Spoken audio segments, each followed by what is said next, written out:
Suspense.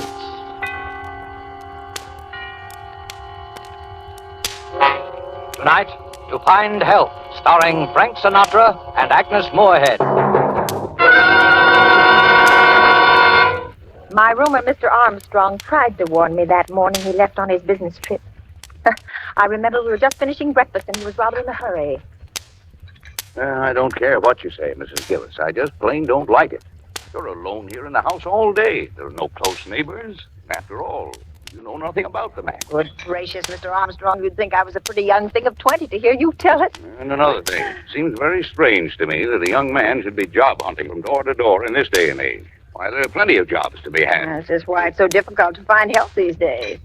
Oh, you're a worrywart, Mr. Armstrong. And now that I've found someone to do my heavy work, I'm not going to let your silly notions change my mind. All the same, though, I'm not leaving the house this morning till I get a look at the guy. I remember I kept worrying about poor Mr. Armstrong missing his train because it was getting to be 9 o'clock. He dried the breakfast dishes for me, and as he talked, he kept looking out of the window towards the long driveway. Hey, Huh? here he comes. Well, I guess I needn't have worried. Mr. Armstrong was smiling, for he'd seen my young man who was coming up the driveway. And I smiled, too. Even I had forgotten what a meek, harmless-looking lad he was. Why, he could hardly be called a man at all, I thought. So that's the critter who's been causing me all this mental anguish. Oh, there, you see, you and your silly ideas. Why, the little guy's not strong enough to keep a regular job, I suppose. Why, I believe Sarah's getting some of your foolish notions, Mr. Armstrong. There now, Sarah. I'm sorry that we made you nervous about him. Why, if you could see the guy. Dear you. Oh, good morning. Good morning. I've been expecting you. This is my roomer, Mr. Armstrong. I don't believe you told me your name. I'm Howard Wilton, ma'am. Hello, Howard. I'm glad you come. I know you'll be a great help to Mrs. Gillis. And you'll be company, too. Well, come on. Take care of yourself. I don't think you'll have much trouble.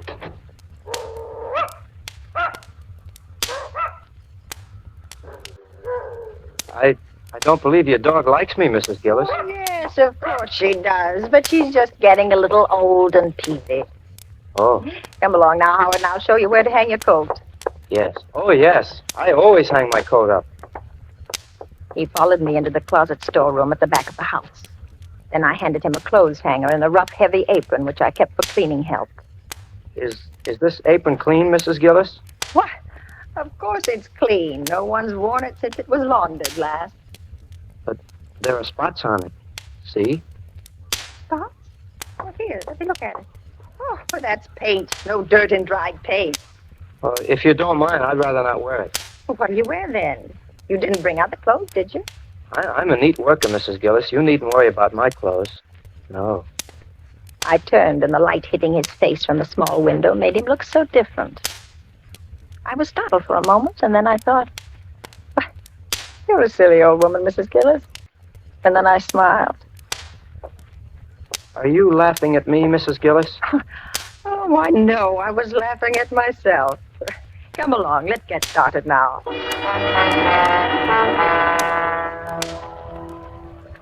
He'd only been at the den floor a short time when I heard him walk back to the closet storeroom.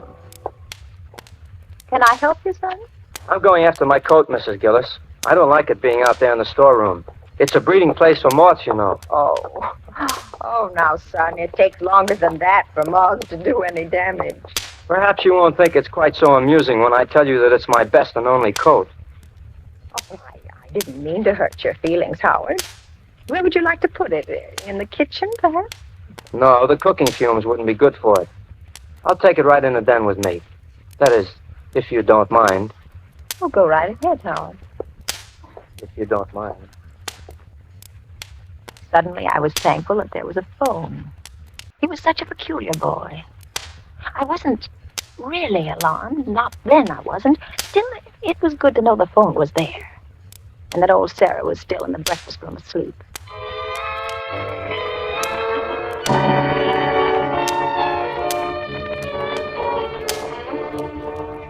I went on about my own work that morning, but several times I went into the den to have a look at him. He wasn't doing much, I could see that. He seemed to keep polishing one small square in the corner of the room. Is there anything you need, Howard? Howard? Howard? I won't be spied upon, Mrs. Gillis. I won't put up with that. Well, see here, lad, I think we must have gotten off on the wrong foot. I'm not spying on you. Then why do you keep popping in like this? Well, Would you like me to go faster? Would you like me to spill out my life's blood for you here on the floor? Is that what you're after? Howard, are you well? Are you well enough to work? Of course I'm well. If only you'd quit bothering and pestering and questioning me. Is that too much to ask? Well, look, Howard, I'm interested in young men. I have 2 boys of my own. They're in the service. You see that bill on the desk there? He's a Marine. And on the table there, that's Dennis. He's in the infantry. He's overseas. So that's why you hate me.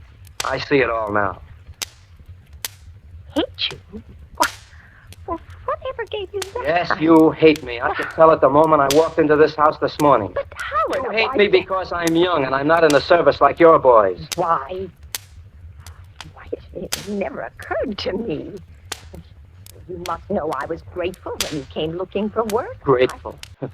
You resented me. The only reason you have me here is to work my life's blood away, to punish me for not being in the service just because your sons are in the service and I'm out. Son, you're ill. Let's put the work away now, and I'll make you a cup of tea. Oh, so you don't want me to do the job, is that it? You're like the Army. There was a job to be done and they wouldn't let me in. Now you'd like to stop me in the middle of this. I only want you to do whatever will make you feel better. Well, leave me alone then. Very well. Mrs. Gillis, Yes? I'll tell you why I'm not in the Army, if you insist. I don't insist at all, Howard. If you must know, I'll tell you.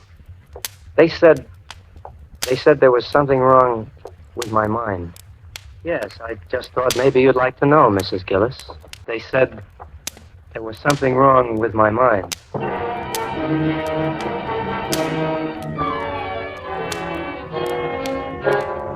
The first thing that I thought of when I reached the hallway was the phone, but it was in the den with Howard. I ran quickly to the back door, but it was locked and the key wasn't in its usual place. The front door, it was locked too. I heard a crash. It came from the den. I rushed in to find Howard peacefully polishing away at the same spot. He hadn't moved an inch. He didn't look up at me. Then I saw the phone which had fallen to the floor beside him. But it hadn't just fallen.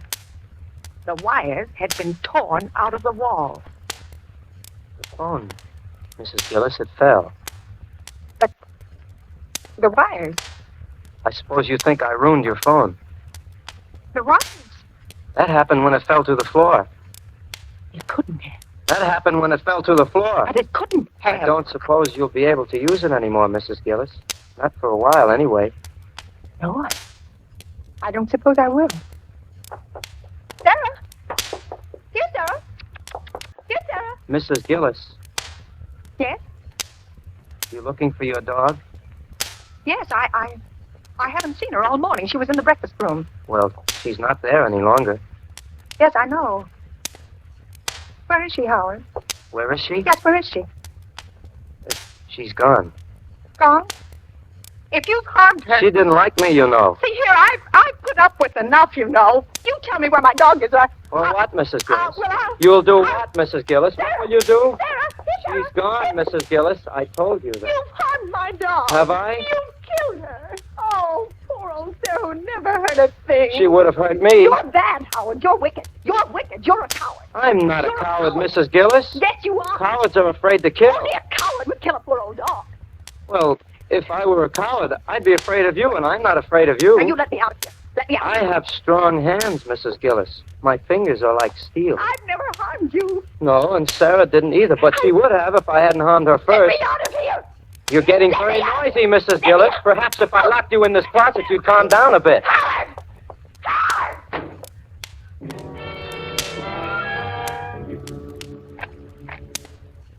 And then I heard the key turn in the lock. For a moment, I had the feeling of unreality. What was this really happening? But I found out soon enough it wasn't a dream. For the dim light from the little square window picked out a limp, lifeless object in the corner among the dusty mops. I knew without looking further what it was. Poor Sarah. Sarah, who never harmed a soul.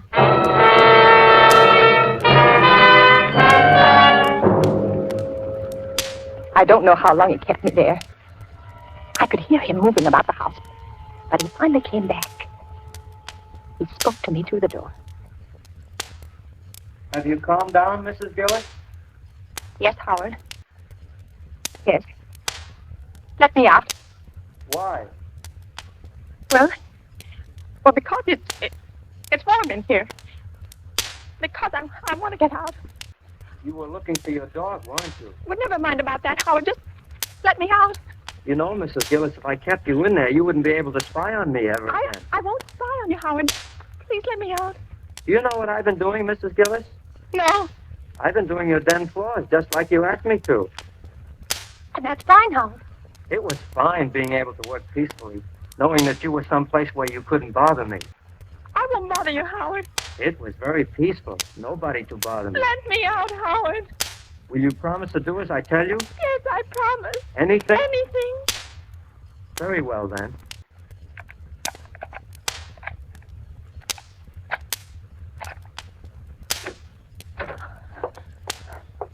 No. No tricks. No. Feel my hands, Mrs. Gillis. He held them out before him. They were thin, weird-looking hands. Then he turned them over slowly, and he looked down at them. Are they nice hands, Mrs. Gillis? Yes. Yes, they're nice hands. But you haven't felt them. I knew better than to argue, and I forced myself to take hold of one of them. It was icy cold, and the floor wax had made it sticky. Have your sons as nice hands as these? Oh, no. No, they haven't. But they got into the army, didn't they? I'm just as good as they are, you know. Oh, of course you are, Howard.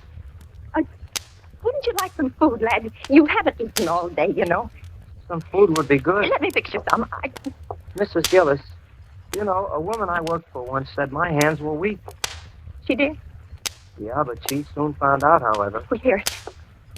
You know that I have some nice cold roast in the icebox. I taught her a lesson. And it'll only take me a minute to fix some salad. Are your son's hands strong, Mrs. Gillis? Not as strong as yours, Howard. I'll set the table right away. Mrs. Gillis, feel my hands again. They're like steel, you know.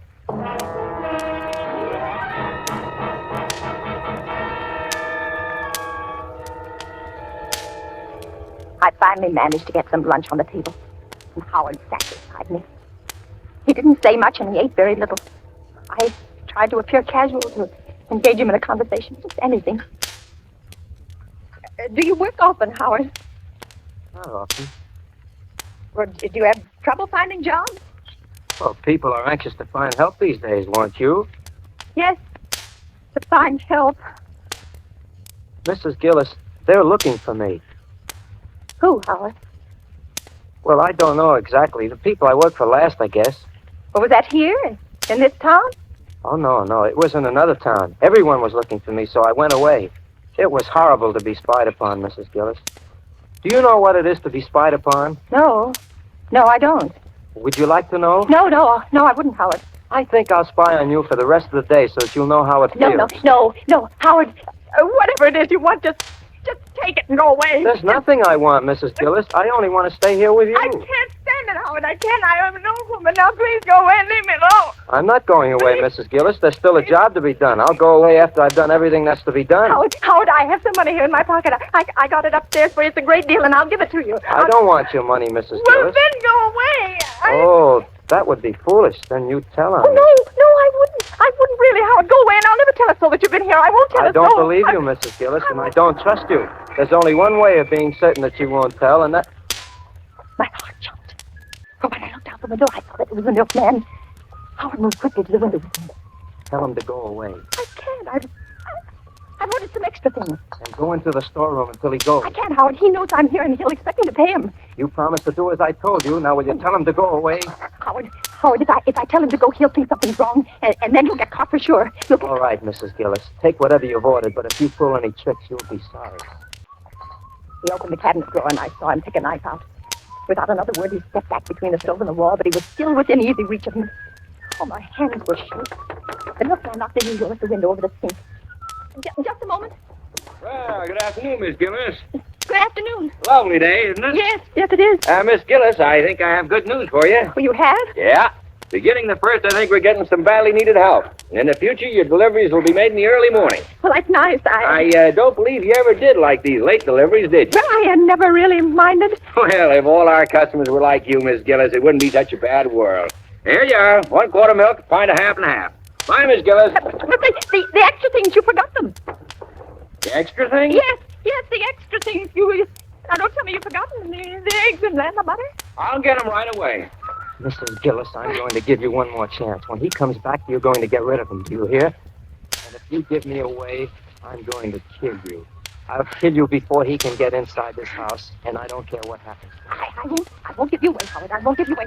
I'll only pay him. I have to do it. Shut up and remember. Well, here you are, Miss Gillis. Thank you. Anything else? No, that's all. Miss Gillis, I'm sorry, I can't stop to talk to them.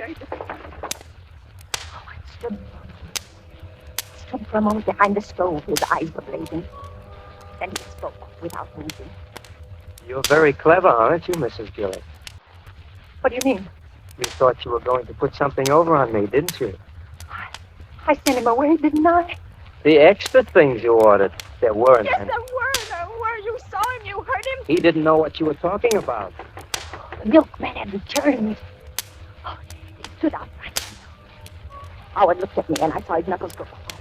And he touched his. This is your last chance. Get rid of him. Yes, I will. Howard, I will. Sorry to bother you again, Miss Gillis, but you forgot the points on the butter. Oh, yes.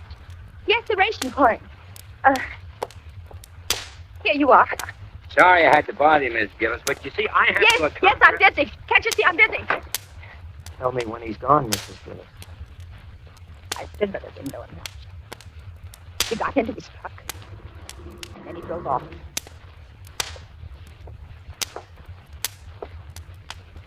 So that was your scheme, was it? So you wanted to give me away. He's gone now, Howard. You thought he'd save you, didn't you? No, send him away like you asked me. Do you know what would have happened to me? Send him away. Do you? They would have taken me away. Howard, leave me alone. I'm going to punish you. No, Howard, I've been punished. No, you haven't. Standing very close now, and I knew he still held a knife. And suddenly, everything was black, and I slipped to the floor.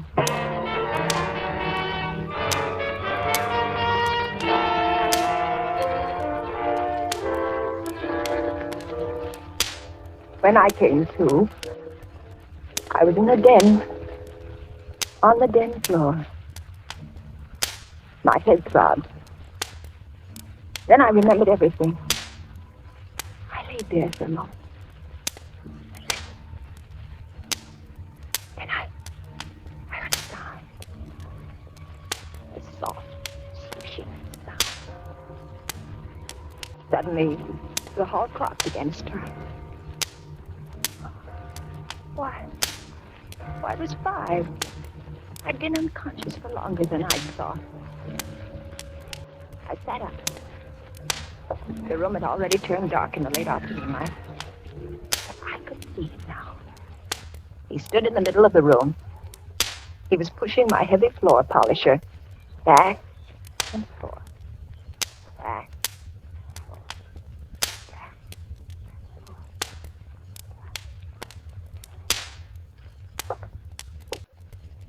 What time is it, Mrs. Gillis? About 5. Well, I guess I'll call it a day now. I've done a nice job, haven't I? Yes, Howard. Very nice. I think I'll be going now. I got to my feet. He paid no attention. He picked up his coat, which he'd placed over a chair when he'd taken it from the storeroom. Then he looked at the floor again. Doesn't it shine nicely, Mrs. Gillis? Yes. Yes, it does. Was it worth $5 to you? Oh, yes, Howard. I have nice hands, haven't I, Mrs. Gillis? Yes, Howard, you have. Here, take the money. Thank you. You know, it's a pity they have to be used to polish floors. You've done such a good job, Howard. I'm going to give you a few extra dollars. Thank you. Will you be needing me tomorrow, Mrs. Gillis? No, thank you, Howard. The door's locked, Mrs. Gillis. Yes, Howard. Do you have the key? Yes, I do. I just remembered. A lot of things. Mrs. Gillis, there's someone at the door. Yes, Howard. Will you open it? Should I? Yes, Howard, you have the key.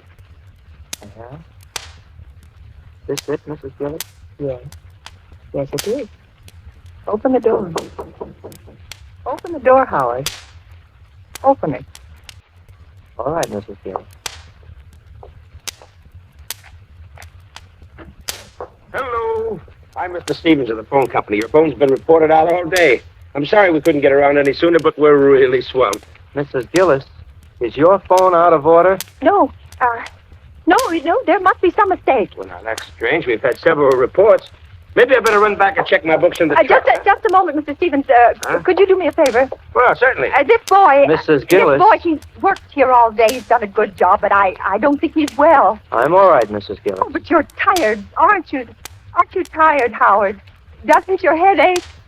Yes. Yes, I am tired. And my head does ache. Well, maybe Mr. Stevens will be kind enough to drive you to the car line. Sure, I'll be glad to, Mrs. Gillis, but I can't wait long. Well, right away, and I'll go along, too. I have some marketing to do. And, Mr. Stevens, as long as you're here, would you mind checking the phone just to make sure? Of course. I'll show you where it is. Can I show him, Mrs. Gillis? No, Howard, you wait here. We'll be right back. I moved quickly towards the den. Mr. Stevens followed me. Once inside, I closed the door behind us. He spotted the wrist wires at once. Say, this... Boy, that man is dangerous. Drive us to the police station as fast as you can. Where is... Howard! Howard! We've got to find him. We can't let him get away. We'll take the truck. Come on.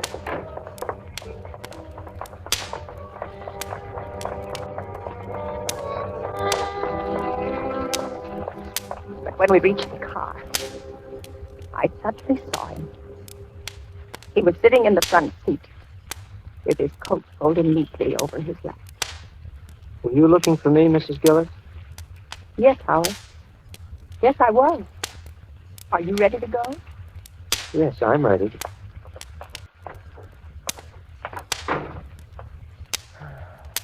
It's very kind of you to do this for me. I'm very tired. I can't seem to remember things. Now, don't try to, Howard. Well, we all ready? All ready, Mr. Stevens. All ready, Mr. Stevens.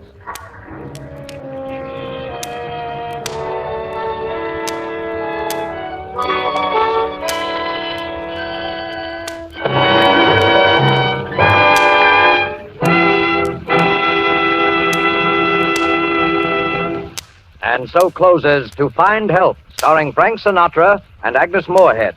Tonight's study in suspense. Suspense is produced, edited, and directed by William Spear.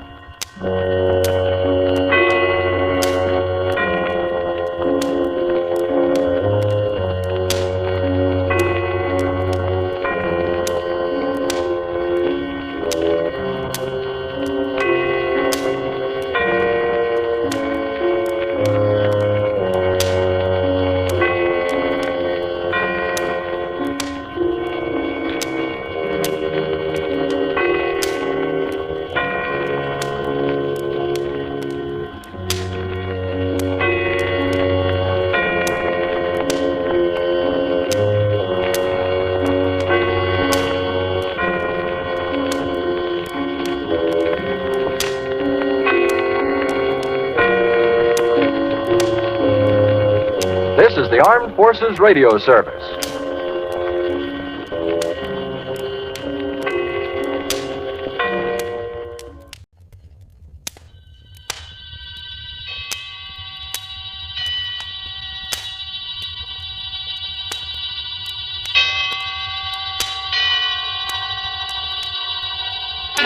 Suspense.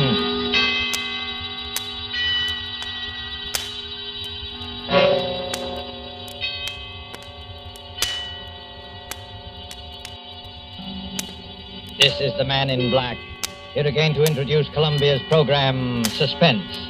Our distinguished stars tonight are two of the world's acknowledged masters of the art of suspense. They are Mr. Charles Lawton and Miss Elsa Lanchester. Mr. Lawton, who will soon be seen in the Metro-Goldwyn-Mayer picture, The Man from Down Under, is here to play a remarkable character created by England's noted thriller author, Agatha Christie. A mild-mannered character whose initials were ABC, and about whom revolved a series of savage murders, all neatly and alphabetically arranged. ABC was stamped upon all his belongings, those being his rightful initials. And ABC was stamped, too, upon the large railway timetable he always carried. But there was nothing so odd about that detail, since no traveler in the British Isles would dream of planning a journey without consulting this famous railway schedule, the ABC. And so, with the ABC Murders by Agatha Christie, written for radio by Robert Tallman and William Spear, and with the performance of Charles Lawton, we again hope to keep you in suspense.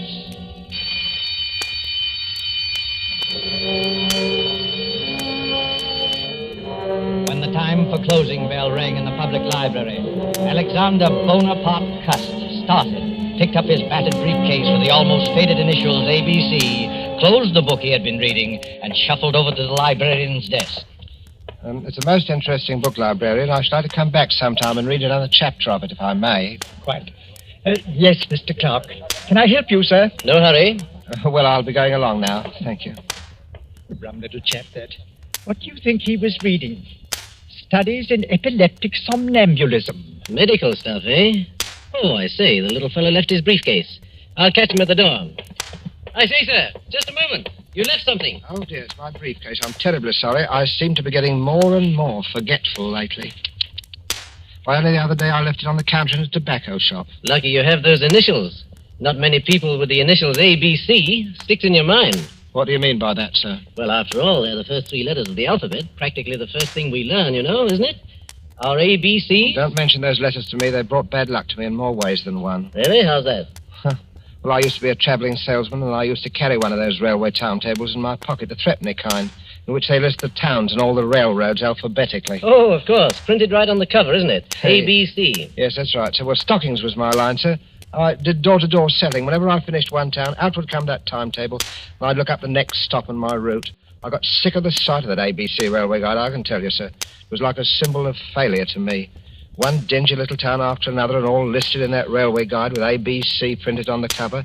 My own initials staring out at me from every newsstand and every dirty little railroad station in the Midlands. Oh, come on. It couldn't have been as bad as all that. Matter of fact, I never noticed it till I began to get the headaches. Oh, you suffer from headaches? Yes. Have you seen a doctor about it? Oh, no, I wouldn't want to see a doctor about it. I already know what brings them on. Well, if you'd rather not talk about it... Oh, no, it isn't that at all, sir. It was just such a long time ago. During the last war, in fact, Chateau Theory. Chateau Thierry. I say, what a coincidence. I was in the thick of that myself. Yes, we must get together for a drink one day, talk over old times. Franklin Clark is my name. Oh, I'm pleased to meet you, Mr. Clark. My name's Cust. Alexander Bonaparte Cust. Well, they must have expected great things of you, giving you a name like that. I'm afraid they did, Mr. Clark, yes. I'm very much afraid they did.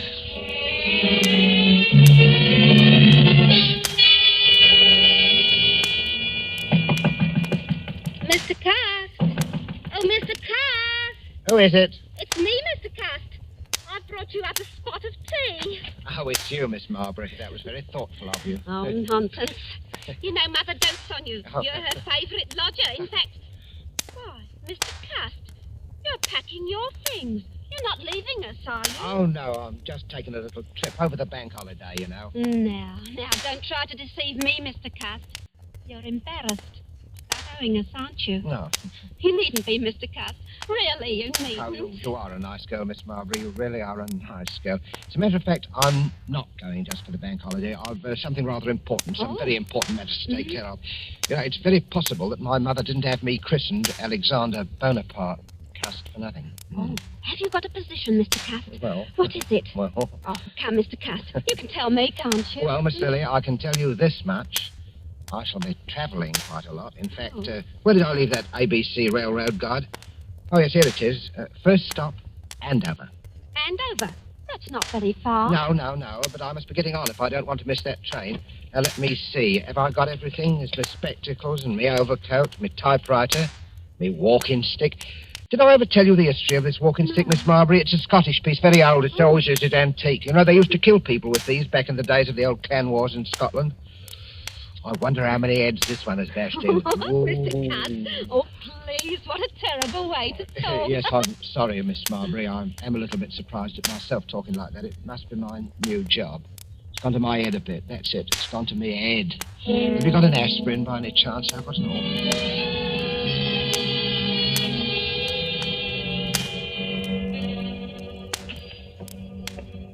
Yes, gentlemen?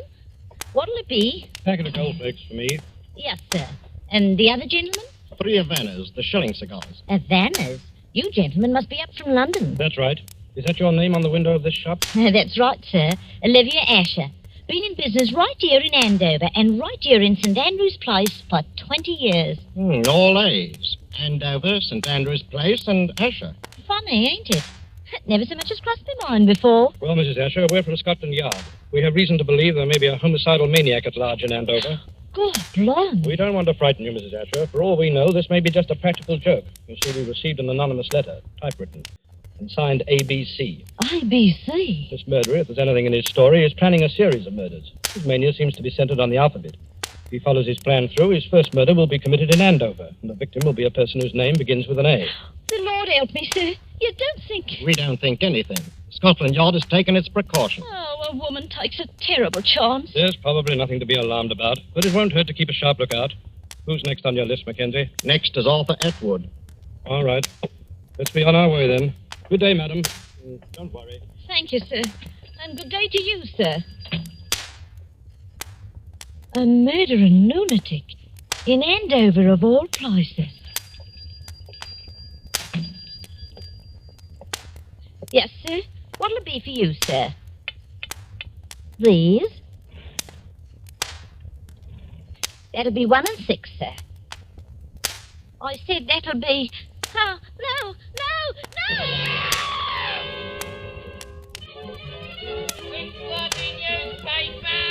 Sensation! Homicidal maniac in Andover.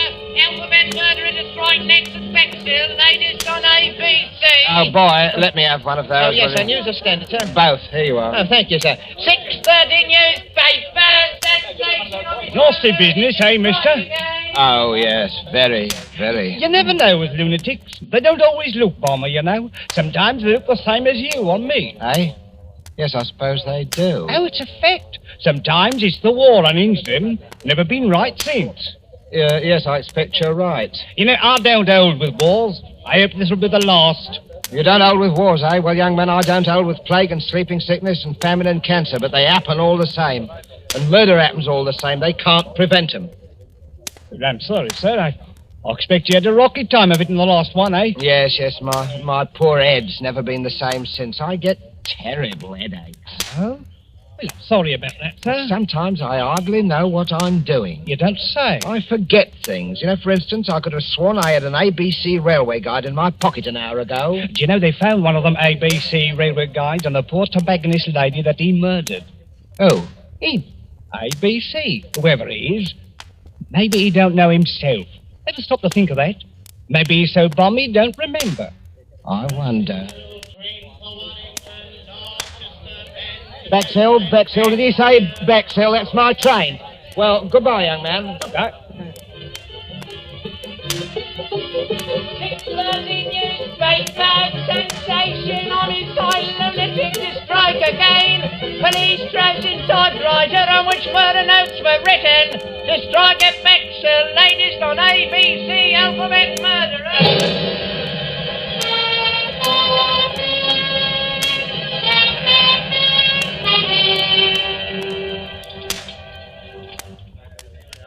Your order, sir? Well, I don't think I'll have the ham. I had ham for breakfast. Yes, I think I'll have the mutton pie. 1 mutton pie. Yes, sir. What's the matter with you? You're trembling, young woman. Is something wrong? Oh, sir, if you only knew. I have to walk home tonight, after they close up here. And there ain't hardly a light in Benson Terrace where I live. Benson Terrace in Bexhill? Yes, sir. You're afraid of the ABC murderer, aren't you? He follows the alphabet, don't he? That was the way he done in Andover. Aye. And does your name begin with a B? Barnard's my name. Mary Barnard. Oh, dear me, Miss Barnard. Well, I don't like to appear forward. Well, anyway, I'm old enough to be your father. Would it make you feel easier if I saw you home tonight? Oh, you don't know, sir. You just don't know what it would mean. Oh, well, what time do they close up here? At 9 o'clock. All right, I'll wait outside for you. At 9 o'clock? All right.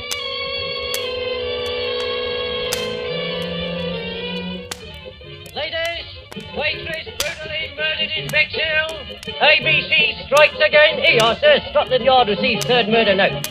Alphabet murderer to strike again in Cheston. Yes, sir? Third class, single, to Cheston.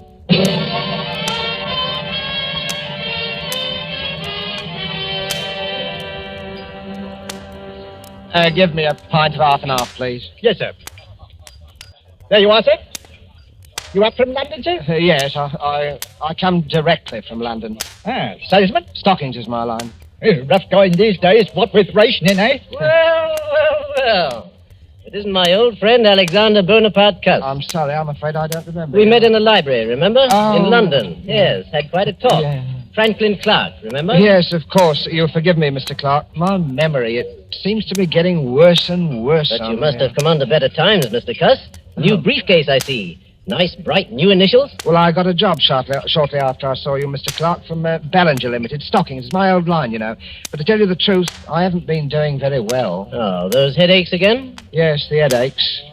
And the murders. The murders have upset me something terrible. Oh, well, you're shaking like a leaf, man. No. Hey, Jonathan!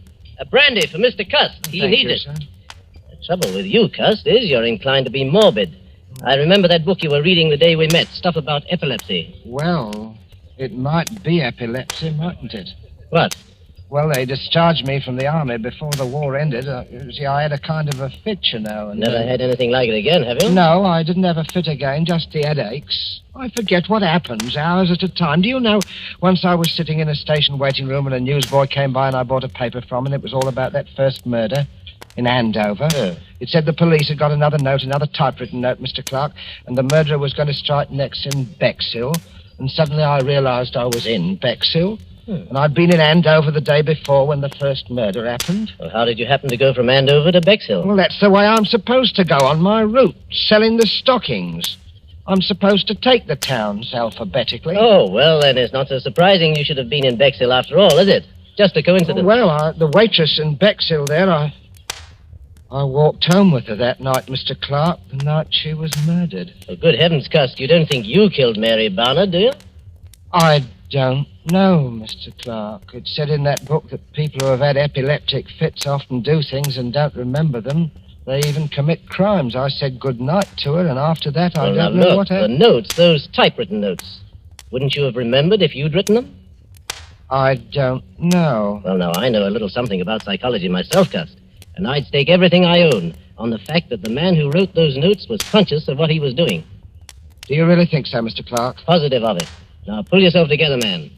Incidentally, my sister-in-law lives here in Cheston. My brother is Lord Cameron Clark, and I happen to know she needs some new stockings. Oh. Pop over there in the morning, will you, and show the old girl your line? Huh. Here's the address. Might cheer you up to make a good sale. I'm sure it would, Mr. Clark. I'm sure it would. Well, good night, Mr. Clark, and thank you again for all your kindness. Good I'm night. sure, sir. Good night. Oh, wait a minute. You've forgotten something again? Oh, dear me, that's my typewriter. I shall certainly need that. Oh? Well, as to type up my report to the Home Office in case I should make that sale tomorrow. Oh, of course. Oh, yes. By the way, Cuss, better watch out. Somebody in Cheston is going to be murdered tomorrow. Aye. Old ABC is up to the letter C, you know, and your name is Cuss. Huh? Oh, I say, good heavens. Mine is Clark.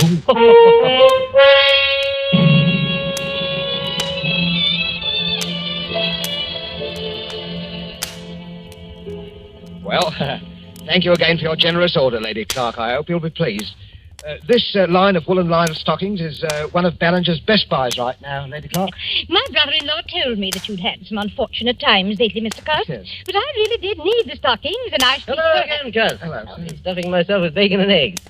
Make a sale, old boy? Oh, yes, Mr. Clark. Thank you very much. Good, good. Louise is filthy with money, and her ladyship's legs are in constant need of recovering. Oh, I wouldn't say that. Yes, really.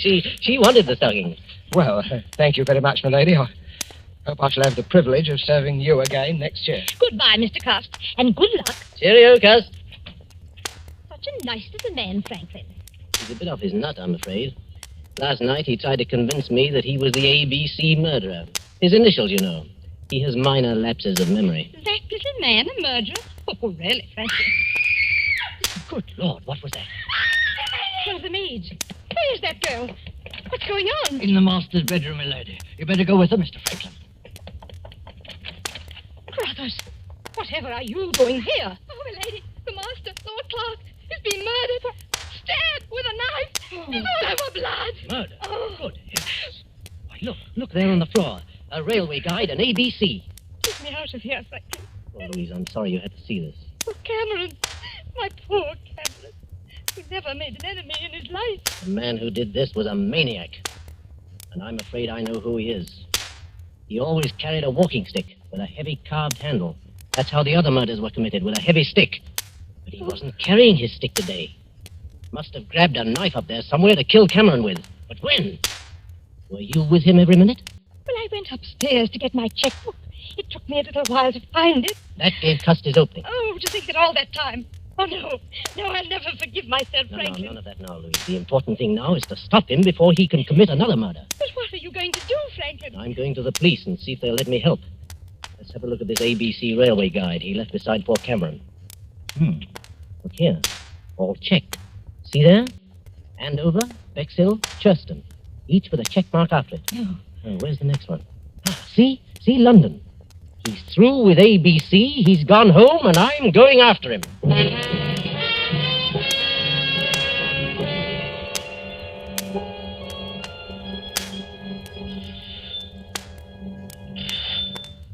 Yes?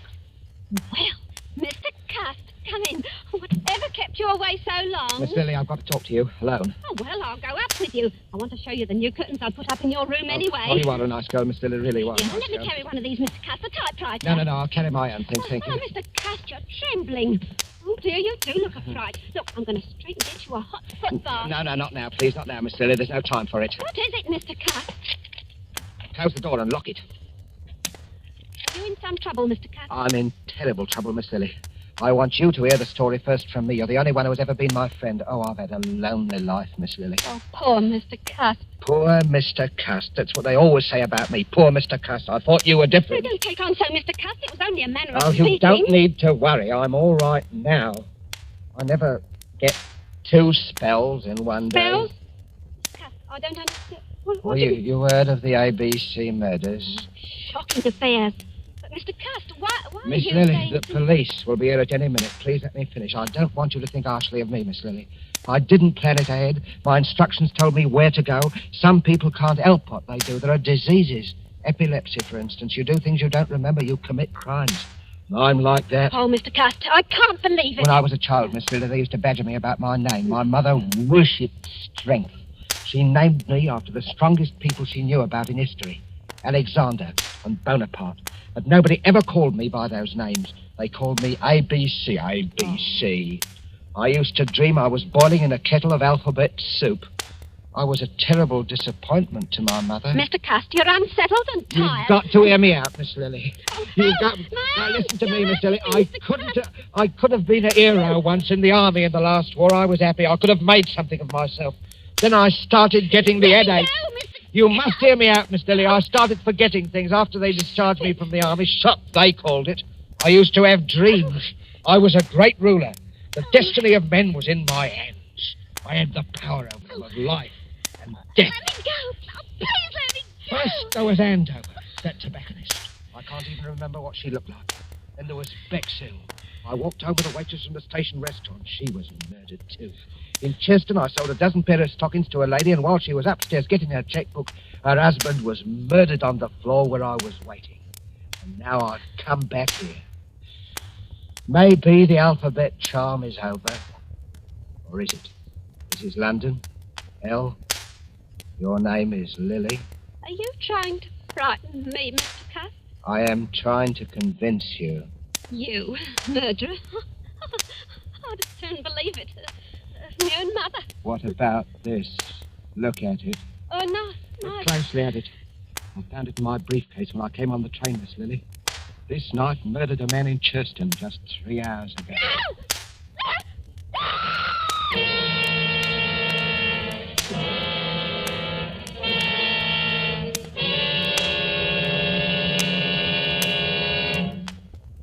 Oh, now, there, Miss Marbury, don't take on so. He's all end up pretty as you please in the next room. But he was such a nice man. I still can't hardly believe it. Is this the knife he threatened you with, Miss Marbury? Yes. We just got here in the nick of time, eh, Crum? Hey, that's a wicked-looking knife. It's the Churston murder knife, right enough, Mr. Clark. No doubt of it. Well, let's take inventory. Typewriter. Checks with a murder note. Walking stick. Same markings as on the heads of the first victims. And the psychiatrist's report says the murders were premeditated and the notes could not possibly have been written except by a person who was conscious and in his right mind. Well, that breaks down any idea Cust may have had of entering an insanity plea. Right. I think he'll sign the confession without any difficulty. Bring him in. Bring the prisoner in. Well, Cust, are you ready to sign your confession? I don't know, Inspector. A moment ago I was certain I must have done it. But why? That's what worries me. Why? Mr. Clark, why do you think I did it? You're wasting valuable time, Cust. I don't care why you did it. You killed my brother, and I want to see you hang for it. I don't care how balmy you are. You ought to be ashamed of yourself, talking to our Mr. Cust in that bloodthirsty manner. I don't know what's getting into the gentry, I'm sure. He tried to murder you, didn't he? Well, he couldn't help himself, poor thing. He's been terribly upset of late. You are a nice girl, Miss Lily. You are a nice girl. The murders were willful and premeditated. They couldn't have been premeditated, Mr. Clark. Why do you say that, Cust? Well, because I didn't go to any of those places of my own choice. I had my instructions from Bellinger's Limited. And those instructions were sent to me after the police got the warnings of the murders that were printed in the papers. There never were any such instructions. We ransacked all your things, Cust. There wasn't any letter of instructions, was there, Inspector? No. Oh, yes, there was. All right, we'll ring up Ballinger's. May I use your telephone, Miss Marbury? Oh, certainly, Inspector. The number is Regent 3313, Inspector.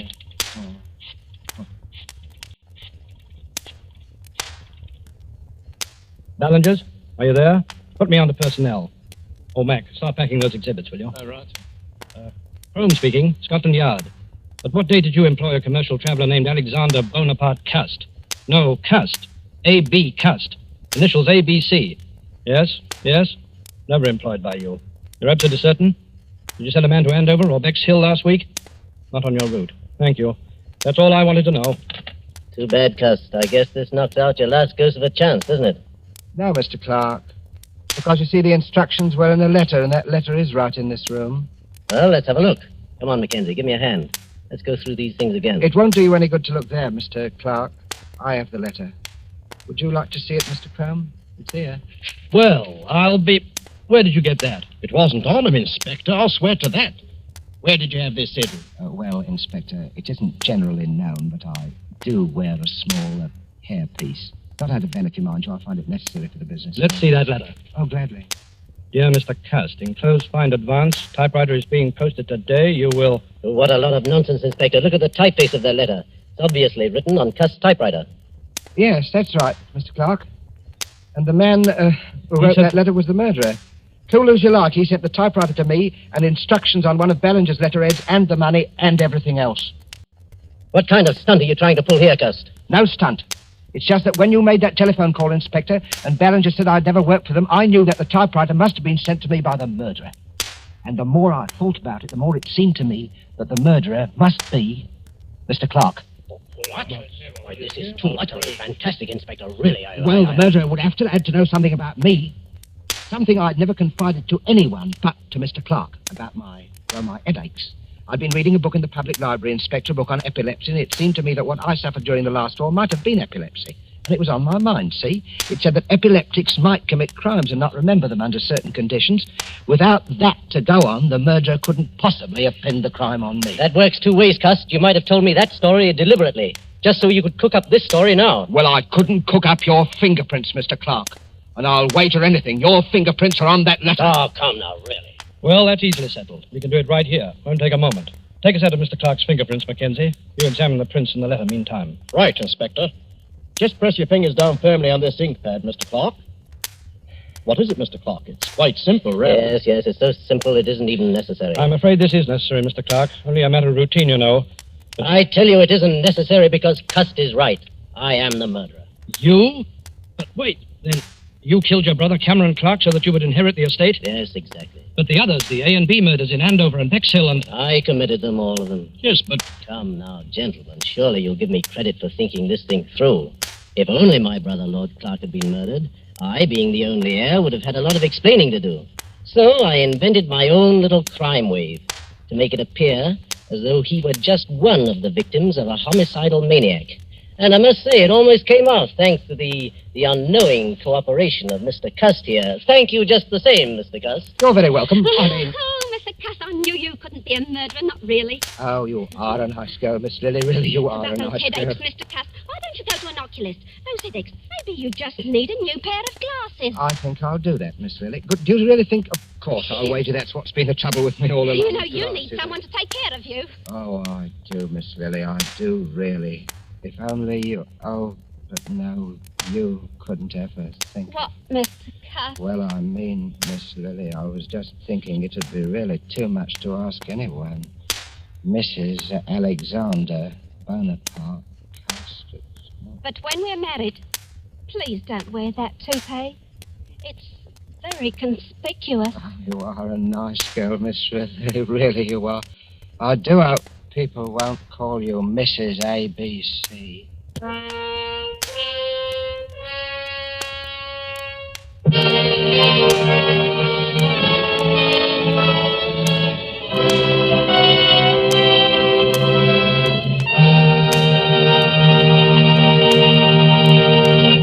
And so closes the ABC Murders, starring Charles Lawton with Alta Lanchester and Bramwell Fletcher.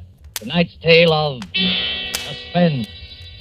This is your narrator, the Man in Black, who conveys to you Columbia's invitation to spend this half hour in suspense with us again next Tuesday, when Agnes Moorehead will return to our stage as star of the suspense play called She Overheard Murder Speaking.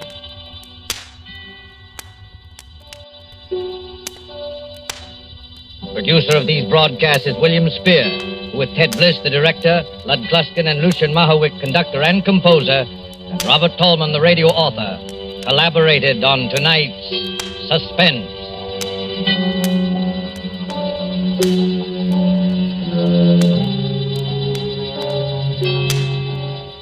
This is the Columbia Broadcasting System.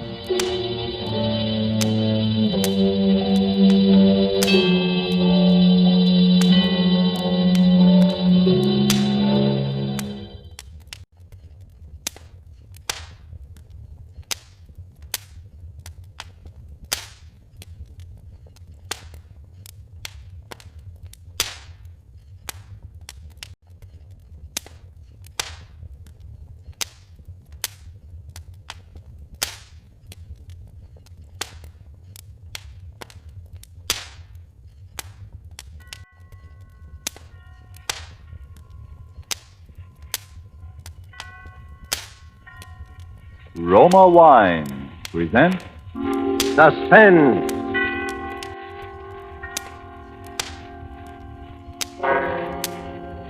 Roma Wine, made in California for enjoyment throughout the world.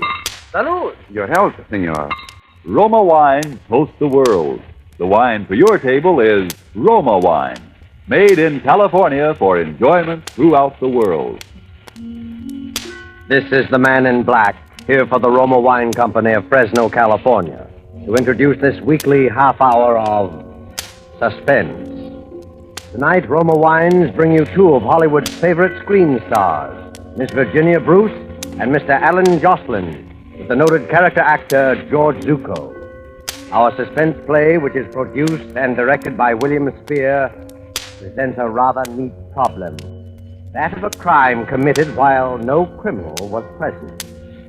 And so, with a locked room, and with the performance of Virginia Bruce as an exceedingly bright young lady named Iris Lane, of Alan Jocelyn as an exceedingly shy young man named Harold Mills, and of George Zuko as the exceedingly polished Dr. Woodhall, we again hope to keep you in suspense.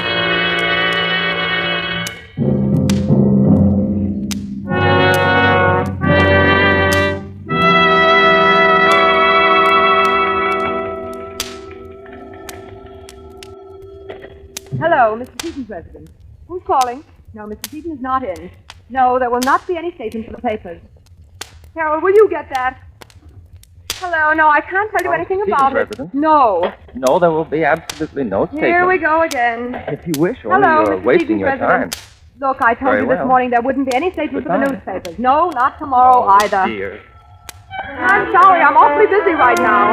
I said I was busy.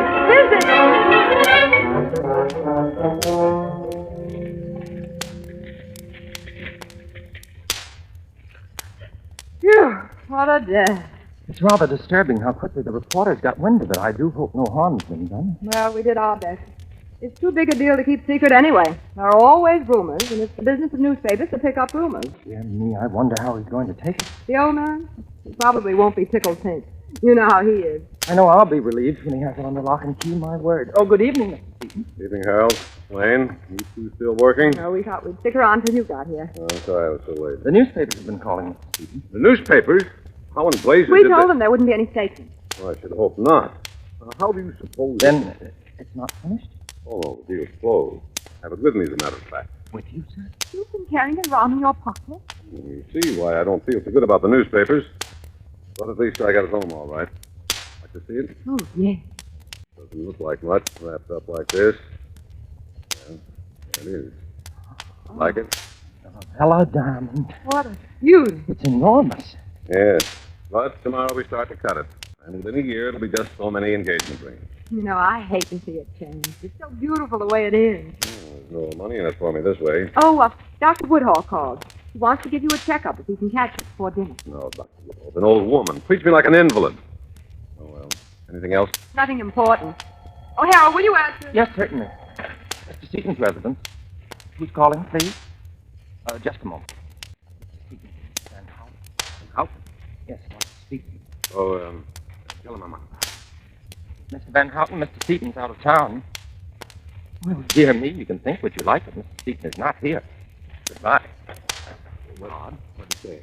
He said he has information that you are here, and he insists on coming up here now. It sounds most disagreeable. Well, I don't think he's likely to show up. If he does, don't let him in. All right, Mr. Seaton. I'll be in my study until Woodhall gets here. But don't forget your medicine, Mr. Seaton. I put it right beside the seltzer bottle. Oh, I won't forget.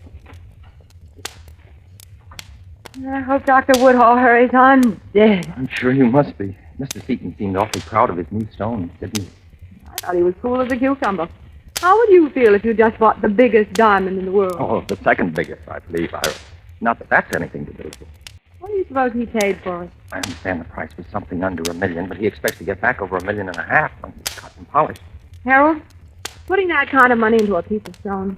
I know if I had $1 million, I'd never buy diamonds. Dear me, for that matter, neither would I. Some people, diamonds take the place of other things. Power, love. What would you do if you had $1 million? I don't know. There are a lot of swell people I'd like to help out. Then I'd like to travel. Oh, there are lots of things. What would you do? You really want to know? Of course I do. I don't think I should say this, but if I had $1 million or even much less, I'd ask you to marry me. Why, Harold? No, please, I don't want you to say anything. You don't have to. I know I'm not the sort for you, really. I'm not like Dr. Woodhall, you know, sure of myself. It's not that, Harold. Honestly, it's just that you never said anything before. You never even... What was that? It sounded as if it came from the study. Mr. Seaton? Mr. Seaton, is anything wrong? He doesn't answer. Mr. Seaton! The door's locked. Here, have you your key, Iris? It's right here. Mr. Seaton! Mr. Seaton. Why, where is he? There he is on the floor. What happened to him? Is he sick? Wait, I'll see. Oh, goodness. Put him on the couch. Just a minute, Iris. I don't think you'd better look. He's badly injured. Injured? But how? It's his head. Get a doctor, will you? A doctor? Someone's tried to kill him. Hurry. To kill him? All right. Try Dr. Woodall. Maybe he hasn't left. I will. Operator, get me granite, 6. 9700. Well, good evening, Iris. Oh, Dr. Woodhull. Never mind, operator. Come on, Doctor. I was just calling you. Is something wrong? It's Mr. Seaton. He's hurt. Someone tried to... Harold, Dr. Woodhull was just coming in. Oh, my goodness, I'm so glad you're here, Doctor. What's the matter with Stephen? I think someone tried to kill him. It's his head. You can see the blood. I found this under him. There seems to be a piece of broom handle filled with lead. Evidently, he was struck with it. Impression. Nasty. Still some pulse. I just had him in my bag. Here you are. And you'd better call the police. Police? Certainly, this is attempted murder. Oh, dear. Good evening. Did I hear somebody say murder? Who are you? My name is Van Houten. I telephoned a little while ago. How did you get in? Well, I rang, no one answered, so I walked in. I wish to speak with Mr. Seaton, but I see that perhaps I'm a little too late, eh? Perhaps you knew you'd be a little too late, Mr. Van Houten. Harold, I think we'd better leave that to the police. Will you call them? I can't figure out how it happened. Harold, you and I have been outside that door all day. I know there wasn't anyone in this room. Iris, it must have been the windows. What do you mean the windows? No one could climb. You see, look, there's a ladder still there. And it took us some time to open the door. There is a ladder. Oh, yes, a very convenient ladder. But don't you see? It still couldn't have happened. What do you mean? Someone came through the window, hit Mr. Seaton, and escaped the same way. But it couldn't have happened that way. Look, the windows are locked. Both of them on the inside. And Harold and I were outside the only door. The windows are locked? Dear me. That means Mr. Seaton was alone. Alone in a locked room.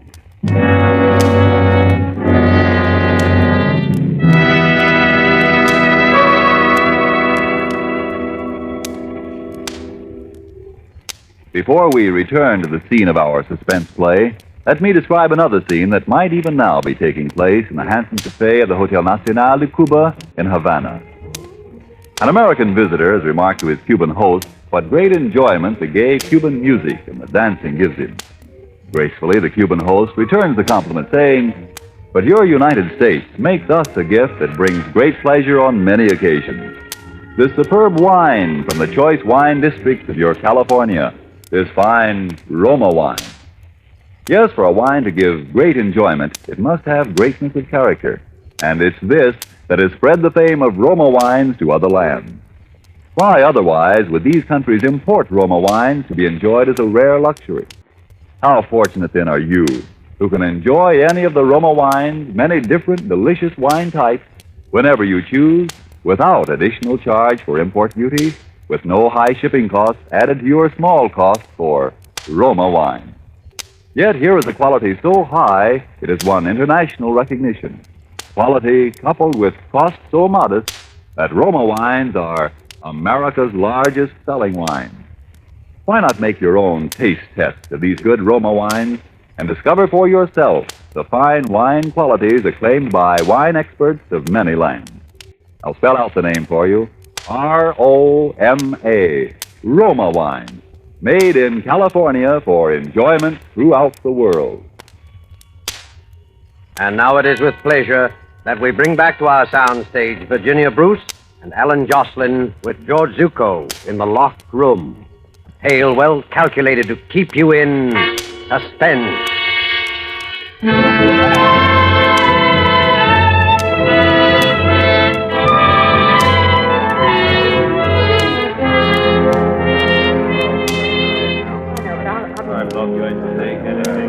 All right, folks, are you all here? There's Miss Iris Lane. Yes? Dr. Charles Woodhull. Yes. Harold Mills. Present. And Mr. Alex Van Houten. No. Now let's get down to business. We know some of the facts, but not enough of them. We know that you four were the only people in the house when Mr. Seaton was robbed, outside of the cook, and she was in the kitchen. We know Seaton had the diamond on him when he went into the study, and that someone lifted it before we got here. We haven't located the diamond yet, but we will. Now, this business of the windows being locked, somebody here knows who locked them. One of you hasn't come clean, or all of you. It's easy to see what you're thinking, Captain Hadley. As we tell it, it looks as though Harold and I did the job. But we didn't, that's all. That's all. The only door locked and watched before and after, windows locked before and after, no one hidden in the room before or after, and I don't believe in ghosts, so the thing's impossible. Now, which one of you locked those windows? Mr. Mills? Well, really, dear me, officer, why would I do the one thing to make it look as if Iris and I had committed this crime. Yes, you know, Harold got something there. If the windows hadn't been locked, you'd know someone from outside did it. Look, I'm trying to be patient with you people. But if Mr. Seaton doesn't die, which he hasn't yet, he'll tell us who did it. So I advise you to come clean now. Dr. Woodhall? Yes, officer? You and our friend, Mr. Van Houten here, were, as the young lady puts it, outside when it happened. Maybe you managed to lock the windows afterwards. How could he? He was too busy helping Mr. Seaton to get anywhere near the windows. And neither did Mr. Van Houten, I'd swear to that. Well, thank you, dear lady. I did not expect such a kindness. Pardon, Captain. Well, Barton? Nurse has to tell you that Seaton's come to. He's talking. Talking? Is he out of his head, or does he make sense? She says you can ask him some questions if you don't tax him too much. Well, now we'll get someplace. I think all of you had better come with me. There's the captain, miss. We'll try not to upset him too much, nurse. Captain, maybe being a suspect, I shouldn't say anything. But if you don't mind, I don't think it's safe to question him. Safe for who, Doctor? Nonsense, Woodall. I want to tell what I can. Mr. Seaton, I know your condition. I don't think you should inject Shut up, yourself. Woodall. That's the study. Sat down the desk. Waiting for Dr. Woodall. Chair facing the door into the office. I heard Harold and I was talking outside. Both of them? Yes. Sound carries pretty well through the door. They were talking some nonsense about they believed they had $1 million. You heard what we said? Then I think Harold was proposing or something. Oh, dear me, Mr. Seaton, I never realized that you... Well, I could. I was taking my medicine, and then I think, a footstep behind me. Set my glass down and started to get up. Did you turn around? Didn't have time. Something smashed down on my head, and that's all. Then you didn't know who it was? And I don't know how. What do you mean, how? Because I locked the windows. You locked the windows? Yeah. I saw someone ladder up. Suppose it was the gardener or somebody. I didn't want to be climbing around, so I locked both windows. You're sure no one was hidden in the room? Positive. Captain, I think you've had enough.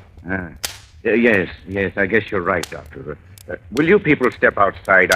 I'll be there in a minute. Come on, Doctor. Harold. Now, Mr. Seaton, what I want to know is... Don't make him keep talking. Poor Mr. Seaton, he does look awfully bad. No, I suppose it's proper to feel pity for even Francis Seaton. Look, Mr. Van Houten, you've made several remarks like that. Maybe you've got your reasons, but I don't think it would sound so good to the police. Believe me, dear lady, my distaste for Mr. Seaton is purely objective. It's terribly perplexing, isn't it? Now that Mr. Seaton's confirmed us on the locked windows, I can't see how the police are going to prove anything. Look, let's not kid ourselves. We're all supposed to be nice, civilized people. But one of the four of us is a thug. A thug who beat a defenseless man over the head and took that diamond. Dear me, as I see it, that's just the point. It proves that none of us could have done it. Well, if Mr. Seaton's story proves that we couldn't, it proves 100 times more that no one else could. Well, Captain, is there anything more we can do? Yes. You'll all be searched again for the diamond. And none of you are to leave this house until further notice. Not leave the house. What about my practice? I got nothing Well, else to surely it requires more evidence than you have to hold us over the supposed disappearance of a diamond. I'm not holding you because of the diamond.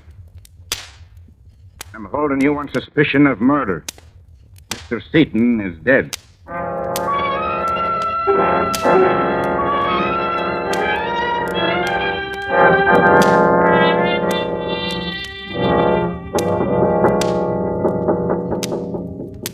Who's there? Can I come in, Iris? Oh, Dr. Woodhall. What do you want?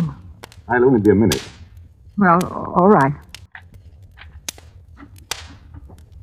I hate to disturb you, but I'm really worried. You are? Iris, why don't you try to get out of here? Out of here? Why on earth should I? Don't you realize you're suspected of murder? You could hide somewhere until this is all being cleaned up. Are you crazy? Sure, I'm suspected, Doctor, but no more than you. How's it going to look if I suddenly disappear? Yes, I suppose you're right. If I could only keep you out of this. I'm so worried I don't think straight. You have a cigarette, Iris? Yes, look in that box on the table. Oh, watch out, there's a lamp cord. Sorry, that was clumsy of me. Oh, don't worry you. It's no heirloom. Sad. What? What? Look, Where did you get that? the diamond. Where did you get it? Left it on the floor. On the floor. I just did the police search in here. How did it get on the floor? I suppose it must have been in the lamp. Yes. See? This part lifts out. Must have been an oil lamp. Apparently. May I have it, please? Diamond. It was found here. What do you want to do with it? I want it. Iris, it's not safe. Sure, I know. Give it to me. Well, Thanks. are you going to give it to Captain Hadley? Why? I don't think it'd be wise. Not yet. You're not afraid of something, are you? Iris, suppose they didn't believe you. Suppose they think that you... Oh, I'll think about it. Dr. Woodhall, will you do me a favor? Certainly, if I can. Or will you meet me here in exactly 10 minutes? You are coming downstairs. Oh, sure, but I've got a couple of things to do. Huh? I won't be long. Well, perhaps I should wait. No, please, you don't have to do that. Well, all right, but be careful. Yes. I mean, don't let anyone know you have the diamond, because... No, I know. Yes, because whoever killed Seaton for it would kill me, too.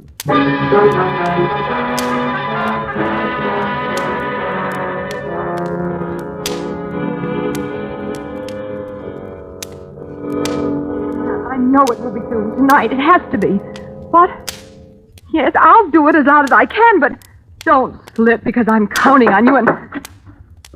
Iris, are you ready? Oh, yes, Anne, darling, I'm sorry. I'm really stuck for a couple of days, but we'll make it soon. Sure, dinner and a show. All right, darling. Goodbye. I didn't mean to barge in. Oh, that's okay.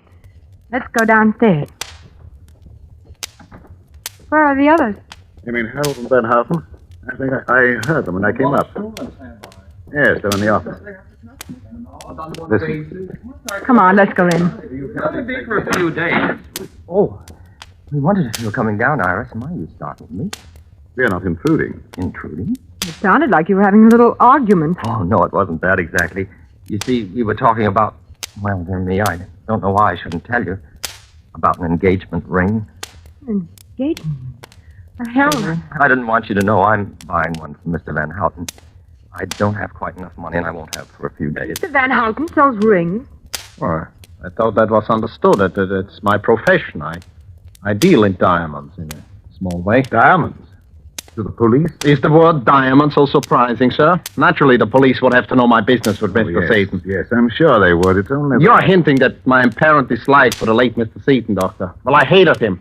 He was a cheat and a fraud. I cheated me. Doesn't sound like Mr. Seaton. My dear young lady, there are 100 men in Amsterdam who would be glad to know that he suffered.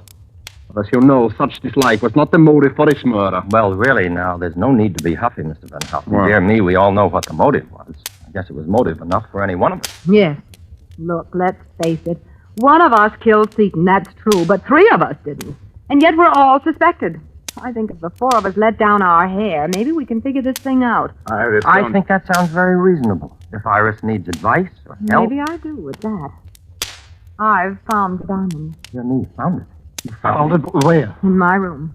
Dr. Woodhall accidentally knocked over a lamp. It was inside. And where is it now? I brought it with me in my purse. Then the police do not know, huh? So here I am, stuck with this thing, and I don't know what to do about it. Dear Iris, I'm really ashamed. I don't know how to tell you. Ashamed of what? Well, I couldn't tell the police. At least I thought I shouldn't. You see, Mr. Seaton told me in confidence. But now that we've agreed to be frank and honest... What are you driving at? I don't know why Mr. Seaton was killed. Maybe none of us will ever know that. But it wasn't because of the diamond. I knew that all along. You see, that isn't the real diamond at all. Preposterous. You expect us to believe that? Miss Lane, let me see that diamond, please. Sure, you're the expert in the crowd. Take a look. I'll hold on to it, though. I don't care what Mr. Van Houten says. Mr. Seaton told me it was a replica he brought home. I don't know why. This is ridiculous. Why would anyone want to plant a false diamond in Iris's room? What about it, Mr. Van Houten? It's incredible. What? Well, even without my glass, I can see that this is false. There are no planes of cleavage. A very shoddy piece of work. Oh? I don't get it. Why was he killed then? You see how I've been racking my brains. Here, Mr. Van Houten, maybe we'd better put it in the safe. I might as well keep it. You'll have to give it to the captain anyway. Yes, I suppose we'd better tell him. Dear me, he'll be terribly distressed, I'm afraid. No, I hate to admit it, but this is beginning to get me down, Harold. I feel jumpy and sort of It's probably my fault. I should have told you. Not just about the diamonds. Everything. The locked windows. The way he looked before he died. Iris, you feel bad? You look as if you I'm might... sorry. I hate to be so silly. I do feel so shaky. Maybe if I lie down. Would you help me into the study? Here, Iris, let me open the door, please, Doctor. On the couch, Iris. Yes, please. I'll lie down right here. Oh, Dr. Woodhall, do you have something that I could take for this headache? I feel really... Why, yes, if you think you need it. Is there a glass? I have something here. Well, here's a glass, Doctor. This is a mild sedative, Iris. Now to water? Here, Doctor. Here's the seltzer bottle. Oh, that'll do it. Now drink this down, Iris. Set it right there. I'll drink it. I just want to close my eyes for a minute. And will you switch out the lights when you go out? Maybe you should lock the door. Yes, of course. We'll call you for dinner. Try to sleep.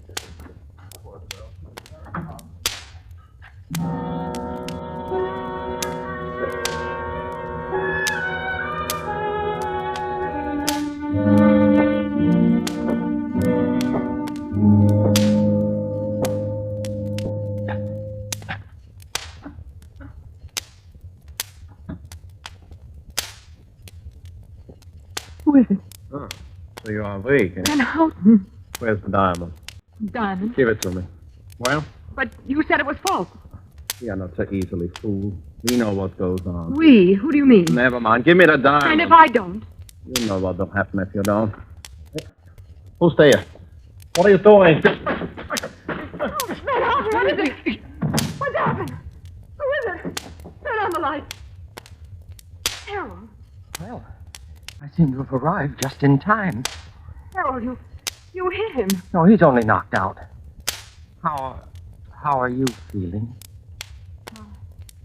Much better. Oh, you didn't take your medicine. No, I didn't. Oh, dear me. I was afraid you were too smart for that. Iris, I think you and I should have a serious talk. You don't mind if I lock the door? Oh, would it make any difference if Very I did? little, I admit. Now, Iris, just how much do you know? About what? Oh, come. There's no need for you to be reticent. I shall have to kill you in any case. Can't do. And who will stop me? Dr. Woodhall? No, Iris. He'll be very busy for a little while. The cook has become quite ill. You poisoned. No, it's nothing much. She'll recover. Tell me just how much do you know? I know about the seltzer bottle. That's how you knocked out Seaton. Oh, that's very good. You're so clever. Dear me, if I had more time, I'd be inclined not to kill you, but it's late and I sailed with the Diamond at midnight. I'm signed on as a steward on a freighter bound for Argentina. So you see, it's really time that makes this unpleasantness necessary. You know, Harold, they'll find me before midnight. Ah, but they will find with you Mr. Van Houten. Poor Van Houten, he'll be very confused. You know, I actually persuaded him that you and Dr. Woodhall were the culprits. That's why he came here to get the diamond. And now you're going to frame him with my murder. You're a pretty smart boy, aren't you? Oh, thank you, my dear. They'll probably suspect me, too, after they find out I've gone. Tell me, how did you guess about the seltzer bottle? The condemned woman ate a hearty breakfast. Okay, I'll talk. Well, I knew it must have been the seltzer bottle when I realized it was one of those kinds you fill yourself with a capsule to make the bubbles. But what did you put in it? A concoction known as the Mickey Finn. But it felt so much like a blow on the head that even Seaton confirmed my little story. Well, I knew whoever did it would try the same thing on me to get the diamond. You were the one who got me the seltzer for my medicine tonight. I suppose you saw it coming. Your little trap? Yes, I'm afraid I did. Dear me, we're just too smart for each other, aren't we? And you hit Seaton over the head when I was phoning for a doctor just to make it look good, right? Yes, of course. Oh, I wish Seaton hadn't locked those windows. Maybe you think I don't. Well, Iris. Well? I really hate to do this, Iris. Look, Iris, I'll give you a choice. Choice of what? I have here a fairly efficient gun, but it's noisy and it's messy, too. I don't like to use it, but if I have to... What else? Or you could drink what I put for you in the glass from the seltzer bottle. It would be much easier for you. It's practically tasteless. After you drink it, you won't mind what else is necessary. What? I suppose... Yes, that's right. Pick it up. Now, drink it. Quickly. I Here goes. Why, you...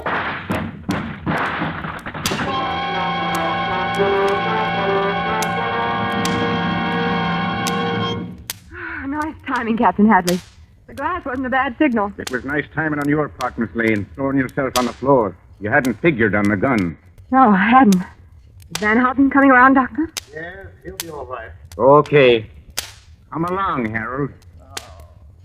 This is such a shame.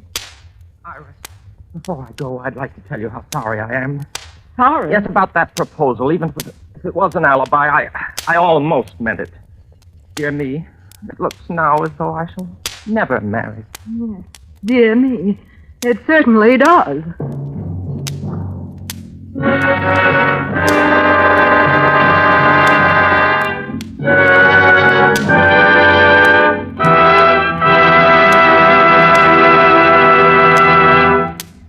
And so closes The Locked Room, starring Virginia Bruce and Alan Jocelyn with George Zuko, tonight's tale of suspense.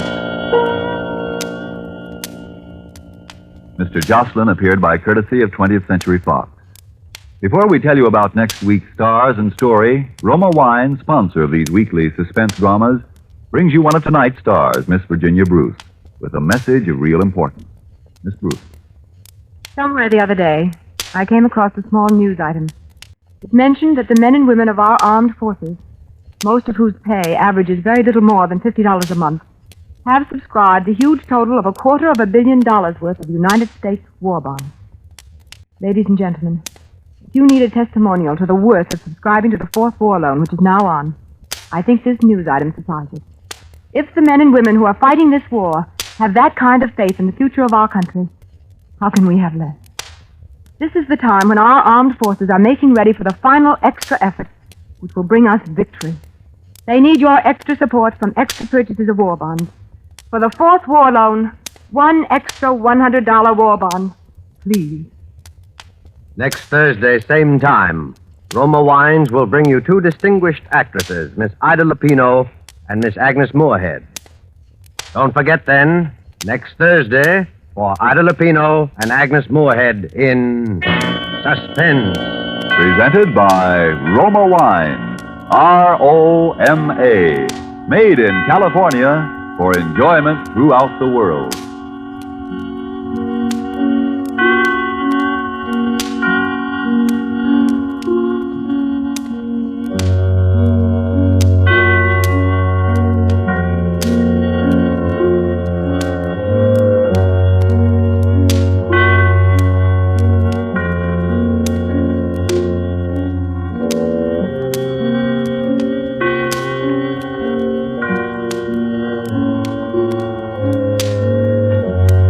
This is the Columbia Broadcasting System.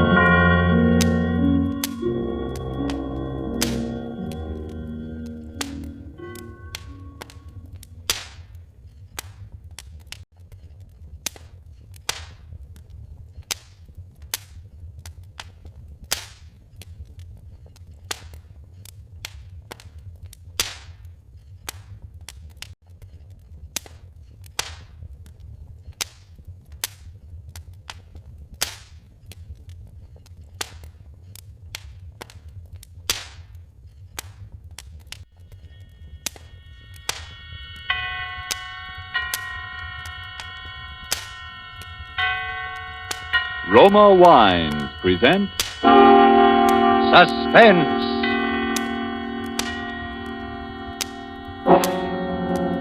Roma Wines, made in California for enjoyment throughout the world.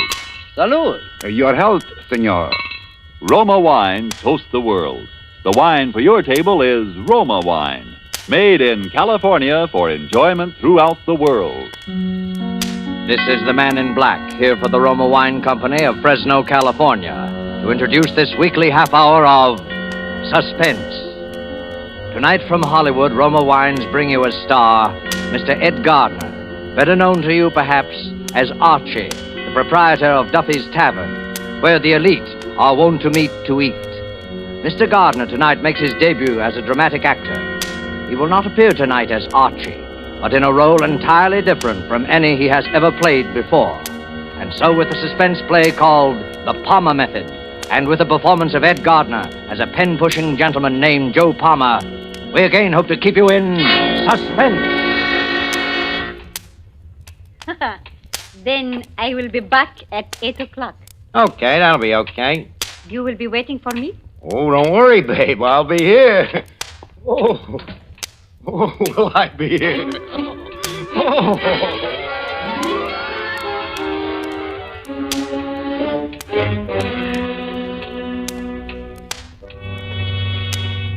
Dear friend Harry, I'm sitting here the last 10 minutes knocking myself out laughing and wishing for somebody to tell it to. And then I get to thinking of you, so I'm going to write you the whole story. Harry, you got to admit that yours truly is one smart guy. Because in about an hour, they're going to bring me so much dough they got to bring it in a suitcase. No kidding. Of course, it's the Spanish moolah, but even in the United States, it comes to about 10 grand. But I better start from the beginning so you can get the whole play. And if you don't say that your old pal is one smart guy, I am a monkey's uncle. It all begins about 4 months ago in New York when I'm on a lam and expecting any minute that heavy hand is going to fall on my shoulders, and I'm trying to think of something to do about it, you know. Happens I'm down to about $3, which makes the thinking a very tough proposition, even for a bright guy like me. Anyways, things being what they are, I naturally only go out at night. So one night I'm walking through the park in Union Square, still thinking and not getting very far.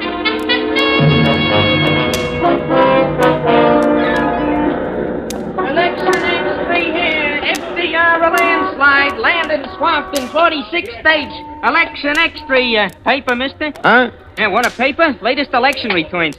What election? Are you kidding? The election for president. Roosevelt and Landon. Here, get a paper and wise up. For a punk like you, I should get all excited every time they have an election? Well, it wouldn't strain your mind none. They only happen once every 4 years. Don't be such a wise kid. Do you want a paper or don't you? Sure. Give me one. Here, keep the change. Ah, gee, thanks. And let that be a lesson to you, not to get wise with guys that might do you some good someday. Well, thanks anyway. Now, what am I going to do with this For thing? volunteers to help the heroic Spanish people in their fight against fascism. If the fascism of Hitler and Mussolini is allowed to triumph in Spain, it'll overrun all Europe. And once democracy is crushed in Europe, it won't be long before democracy is attacked here in the United States. Hitler himself has promised. Hey, you there. Speaking to me? Yeah. What's that guy all wound up about? He's asking for volunteers for the Spanish Loyalist Army. Oh, who they fighting? What's the matter? Don't you read the papers? Fighting a fascist revolt. Listen, I got a paper here. You think I'm illiterate? I just get kind of mixed up once in a while. And they put out a lot of propaganda to confuse you. With Hitler and Mussolini on Franco's side, anybody can see what the score is now. Oh, sure. Look at that. Anybody. Fascist bomb Madrid. I just wish sometimes I didn't have a wife and kids. I'd go over there and get me a couple of licks at those guys. Over to Spain, huh? Yeah. They send you over there, buy your ticket and all like that, do they? Sure, they pay for your transportation. They raise quite a little money for that. Yeah. You don't happen to know where they sign up for this army, do you? Well, he'll sign you up right there. Hey, you want to go? Could be. Yeah. Why not? Sure, why not?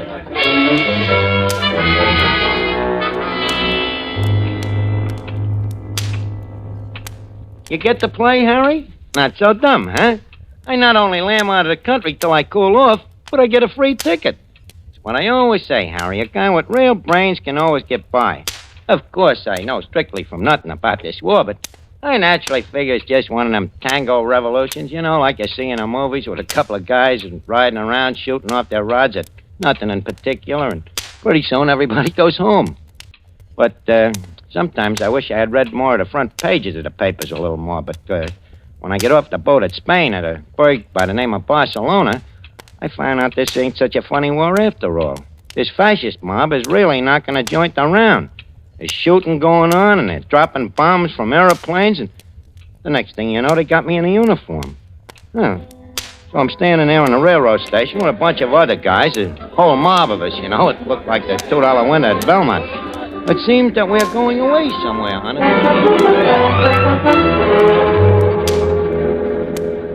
Next.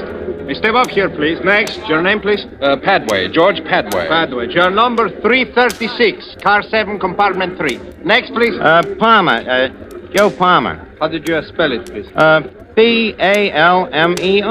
Like the Palmer method. Oh, yes, Palmer. George 337. Car 7, compartment 3 with Padway. Next, please. Step up, please. Next. Hey, you, Padway. Someone calling me? Yeah, come here. Look, my name is Joe Palmer. We're supposed to ride in the same compartment or something? Oh, splendid. That's car 7. It's down this way, I imagine. Well, glad you know. I can't make head and tail out of these dinky rattlers. Of course. You're American, aren't you? What else? Here, let me give you a hand with your gear. Oh, yeah. Hey, thanks. Hey, these guys over here take this war pretty serious, don't they? Well, rather. What did you expect? Yeah. See, from what I see around this Barcelona, it looks to me like if they ain't careful, somebody's apt to liable to get killed here. Well, if you think this is bad, what about Madrid? They're dying up there by the thousands. Yeah. Hey, wait a minute. Madrid? Ain't that where this train is going? Well, of course. They're sending us up to keep them out of University City if we can. And you say they're knocking them off up there by the thousands? I'm afraid so. That ain't good. You're not worried, are you, old man? Well, no, but I'm just thinking that... Papers, please. Padway, 336? No, and no, you I'm... are Palmer, 337. No, I'm... All in order. Hey, wait a minute. You got us mixed up. Well, how do you like that? You seem to have got us mixed up, what? Yeah. That would be funny, wouldn't it, if they got us mixed up? You, Padway, and me. Yeah, that would be funny, all right.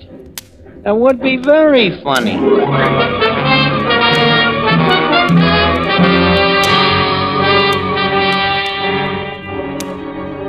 Tonight for Suspense, Roma Wines bring you as star radio's famous Archie, Ed Gardner, whom you've heard in the prologue to The Palmer Method by Ernest Martin and Robert L. Richards. Tonight's adventure in Suspense.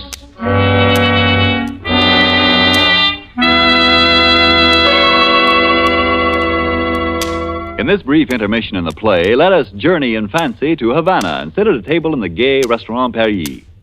At the next table, we see a farewell party given for an American visitor.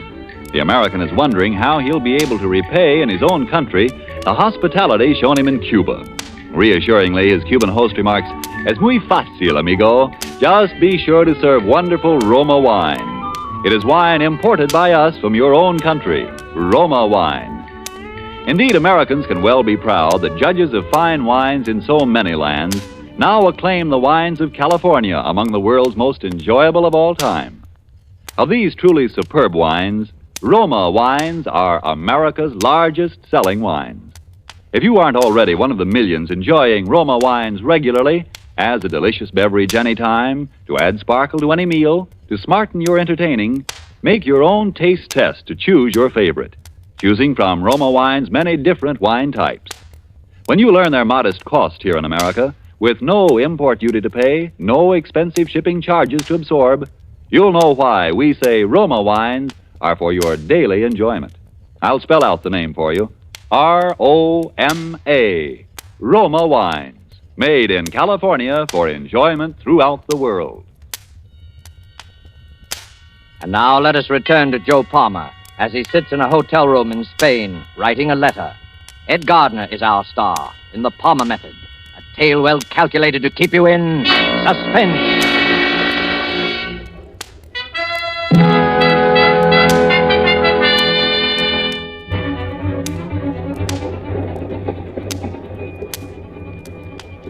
Well, Harry, there I was, on a train heading straight for Madrid, where they're knocking guys off every 5 minutes, which is naturally a little upsetting to a sensitive person like myself. And, anyways, I get to thinking about this Padway guy I'm riding with. I can see there's something different about him from the rest of these guys, so I get to thinking about a plan.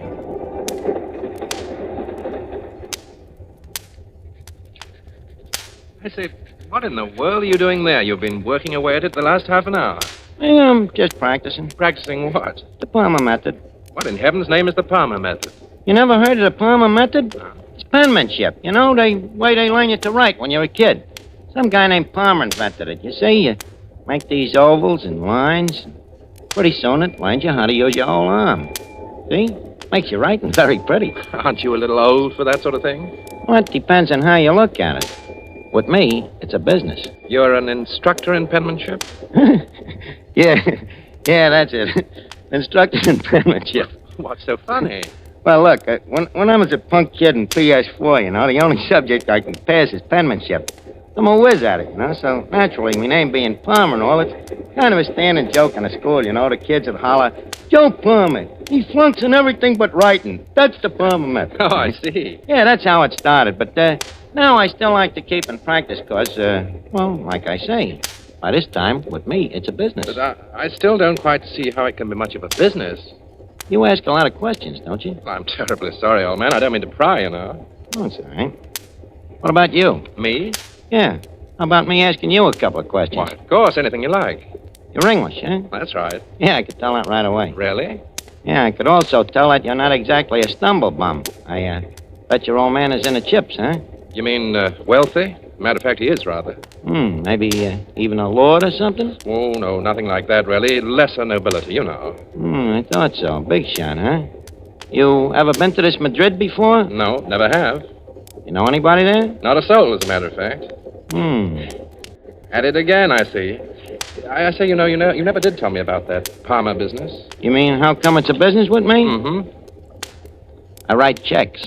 Write checks? Yeah, with other people's names on them. I might add that I'm about the top man in the profession, too. Oh, you're a... Yeah, I guess they call it the same thing in England, don't they? Forgery?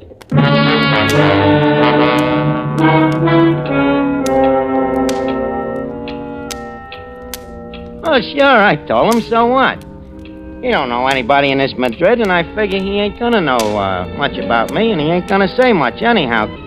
Although I still don't know quite how I'm gonna do it. But then I get one of them breaks, Harry, that even a smart guy needs sometimes. By this time, it's night, and we're rattling along with the lights out, blacker than the inside of a nickel cigar, and I wait to see if maybe Padway will go to sleep or something.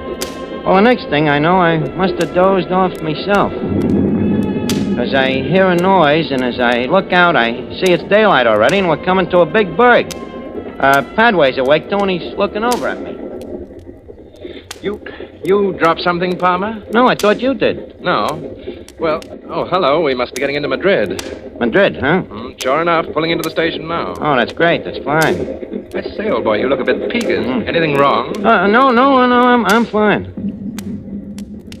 Hey, what was that? A bomb, most likely. A bomb? That's it, all right. They're bombing the city, I suppose. Yeah, hey, they ain't gonna bomb us, are they? By Joe, I think they are. Look, what do we do, Padway? What do we do now? Keep down on the floor and hope for the best. The best better be awful good. This is a bit ironic, I must say. Oh, watch out for this one. Oh.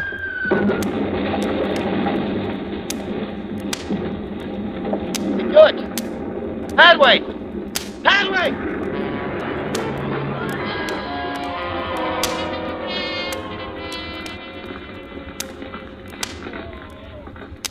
Honest, Harry, what happens to that train should happen to Sing Sing prison. I look around and there's Padway over by the door, out like a light. I can see that he ain't long for this world, the poor guy. Me, I'm lucky. I don't have a scratch. So naturally, now is when I go to work. I go through his pockets and take out his papers. There's a passport, some letters, and a wallet with quite a bit of dough in it. So I take a couple of things out of my own pocket and I put them in his. Only just then, Padway starts coming out of it. Well, Harry, what would you do if you were me? Like I say, I am opposed to violence as much as anybody. But there he is, looking at me. And the guy ain't gonna live long anyway. So I grab me rifle and I tap him on the noggin. Sure enough, he's gone again. But for good this time. And none too soon, because there's some guys coming down to the rescue. One of the guys pokes his head in my door. Come again? You all right in here? Yeah, I guess so. What happened? Don't you know? You're lucky to be alive. Oh, yeah, I know, but this guy here, he wasn't so lucky. Huh? Oh. Dead, all right. You know him? Yeah. But I forget what name he told me. He's got his papers on him, I think. Oh, let me see here. Oh, yes. Joseph Aloysius Palmer. Oh, yeah, that was it. Palmer, yeah. Poor fellow. Why, he died in a good cause. You're right there, brother. He certainly died in a good cause.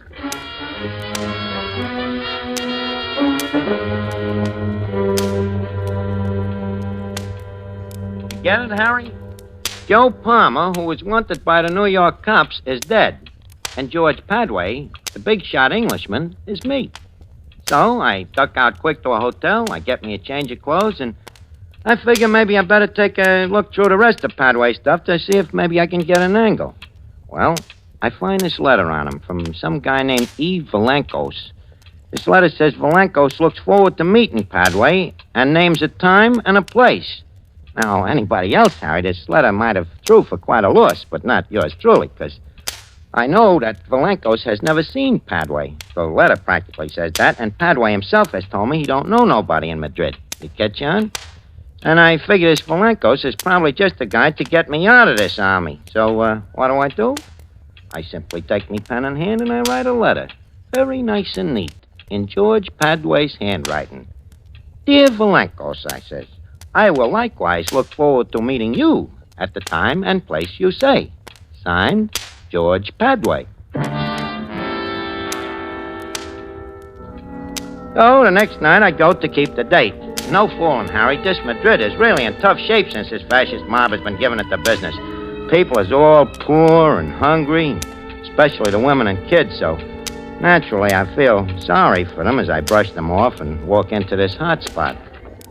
Well, I take a corner table and I tell the waiter I'm expecting a Mr. Valankos.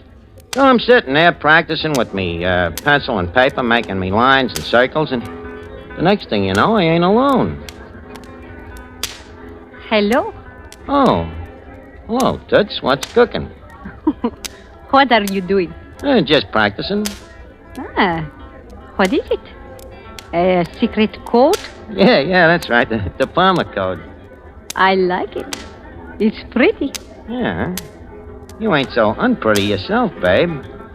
Only I got some business tonight. Oh. Aren't you going to ask me to have a drink? Yeah, but, look, how about getting out of here and going someplace else for it, though, huh?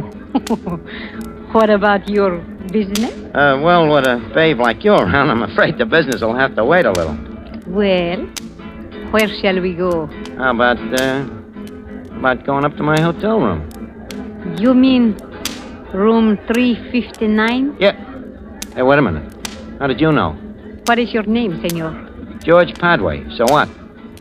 You are well known, senor. Well, sure, but, My name is Elena. That's fine, Elena, but, now about... My last name is Villancos. Valankos? Well, I'll be a monkey's uncle. No, I do not think so. So you're the Valankos I'm supposed to meet here. Well, in that case, Elena, just call me George. Of course, George. But now, George, I think perhaps we had better go to that hotel room of yours after all, huh? Oh, sure. Be a good idea. But only for business, George. Of course, naturally. But there is one thing I cannot wait to do. What's that? Congratulate you. Oh, thanks. For what? Why, for that troop train job, of course. Oh, well, it wasn't nothing, really. But there is still something I do not understand. What's that, baby? How did you manage to blow it up while you yourself were on it? Look, let's go up to the room. We'll talk it all over, huh?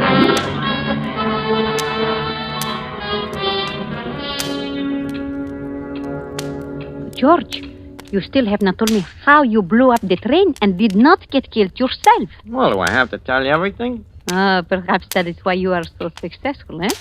You have your little secrets. Trade secrets. There's secrets in every trade, you know. But of course I forget. You got your training with the Gestapo in Berlin. Yeah. They taught me a couple of things. Tell me, were you in contact with the firm of Krupp when you were in Berlin? Well, I saw something of them naturally. And what about Deutsches farming industry? Very fine firm. I guess there's a lot of dough on our side, huh? Oh, but of course, we have the money. The others, the scum. They have the rags on their backs and the few rifles they get from the Bolsheviks. Yeah, sure, but about this money. Yes, George? You see, the fact is, I'm a little short myself. Well, we always have more work for you to do. Oh, sure, but first, don't you think that... So that is why you are so suspicious with me. You want first the money. Well, that's the usual way, ain't it? But of course, I can arrange that. How much do you want?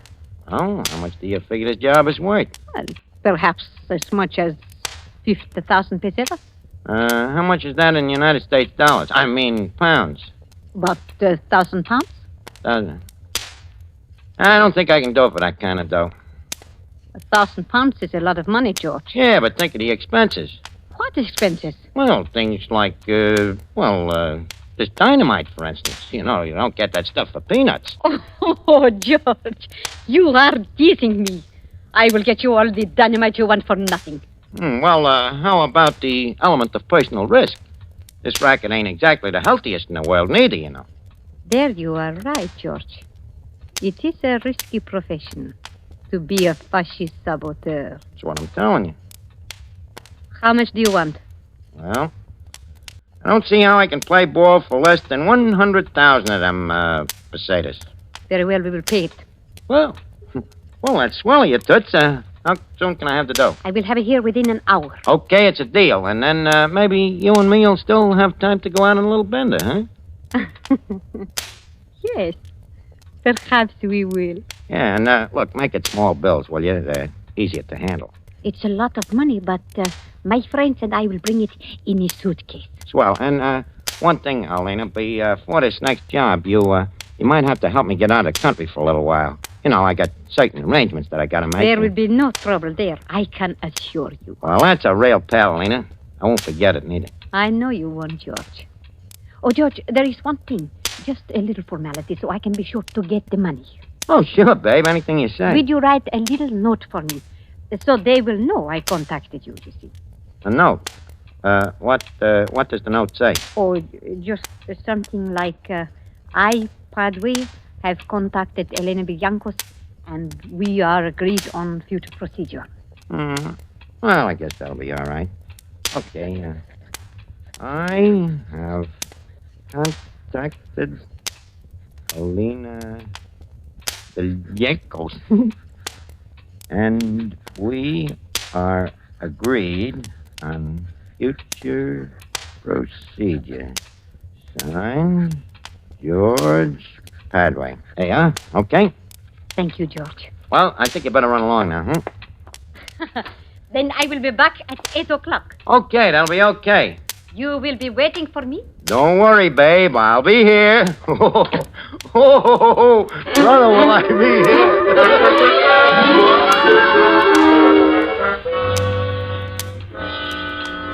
So now, Harry, you can see why I'm practically killing myself laughing while I'm writing this letter. Of course, while I'm writing that note in Padre's handwriting, I can hardly keep my face straight. You know, it's so right up my alley. Only thing that worries me a little is me conscience, if you can call that what I got, a conscience. On account of it really makes me sore the way this fascist mob I'm hooked up with is kicking the rest of the people around. However, I'm in up to my ears now, too, so I got to think about yours truly first, right? But maybe when I get in the clear someday, I'll figure out a way to get a crack at these guys myself. On account of, believe me, Harry, these fascists is really a bunch of no-good crumbs. And I guess that'll even have to go for Alina. But now the hour's about up, and I think I hear somebody coming down the hall now.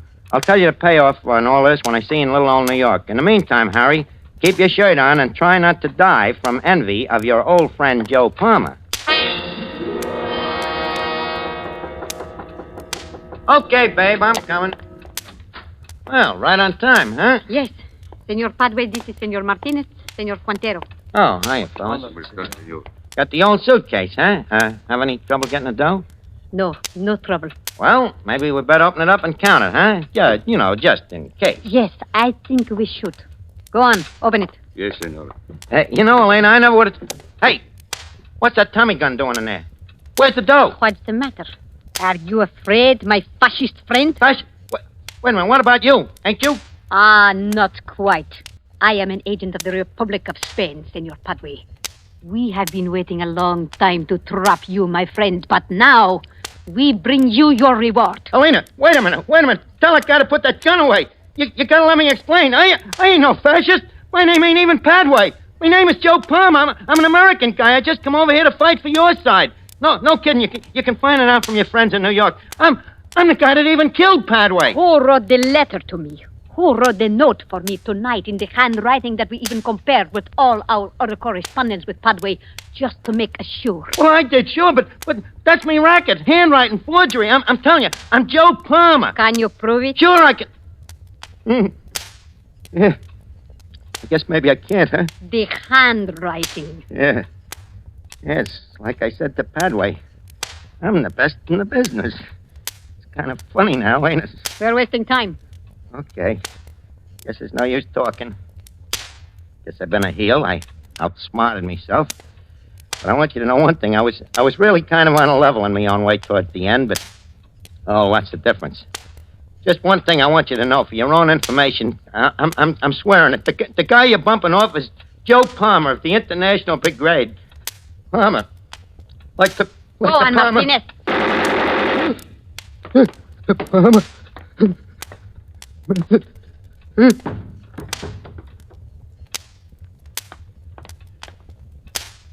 A smart agent. One must say that for him. Yes. He was very, very smart.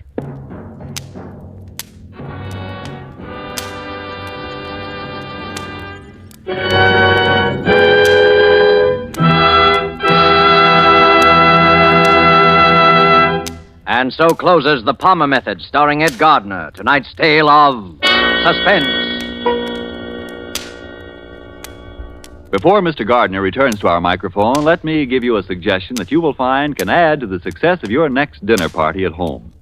At one end of the dining table, place a bottle of Roma Wine's hearty, full-bodied Burgundy. At the other table end, place a bottle of Roma Wine's delicately delicious Sauterne. Then, let each of your guests select the Roma wine to his liking. You will know that whatever the individual choice of a guest, both of these Roma California wines will delight by their superb quality. The quality that has made Roma wines America's largest selling wines. In Roma, you have the old-world art of winemaking, plus the extra care, constant tasting and testing, which modern knowledge adds. While the superb quality of these good Roma wines will win your full accord with the judgment of wine experts of many lands, that Roma wines are truly magnificent. Let me repeat the name, R-O-M-A, Roma wines. Made in California for enjoyment throughout the world. Well, this is Ed Gardner, alias Archie, speaking again. It's been a great pleasure to be on Suspense on account of it's one of my favorite shows. And next week, I hope you'll all be listening into the show like the gang of Duffies all will be when the star will be Gene Kelly. Thank you. Suspense is produced and directed by William Spear. Don't forget then next Thursday for Gene Kelly in Suspense. Presented by Roma Wines, R-O-M-A, made in California for enjoyment throughout the world. This is CBS, the Columbia Broadcasting System.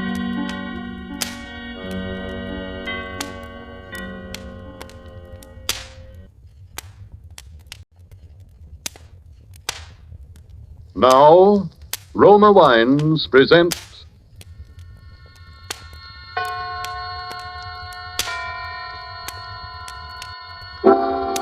Suspense.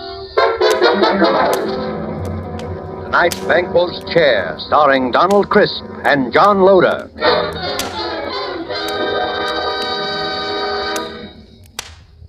Suspense is presented for your enjoyment by Roma Wines. That's R-O-M-A, Roma Wines.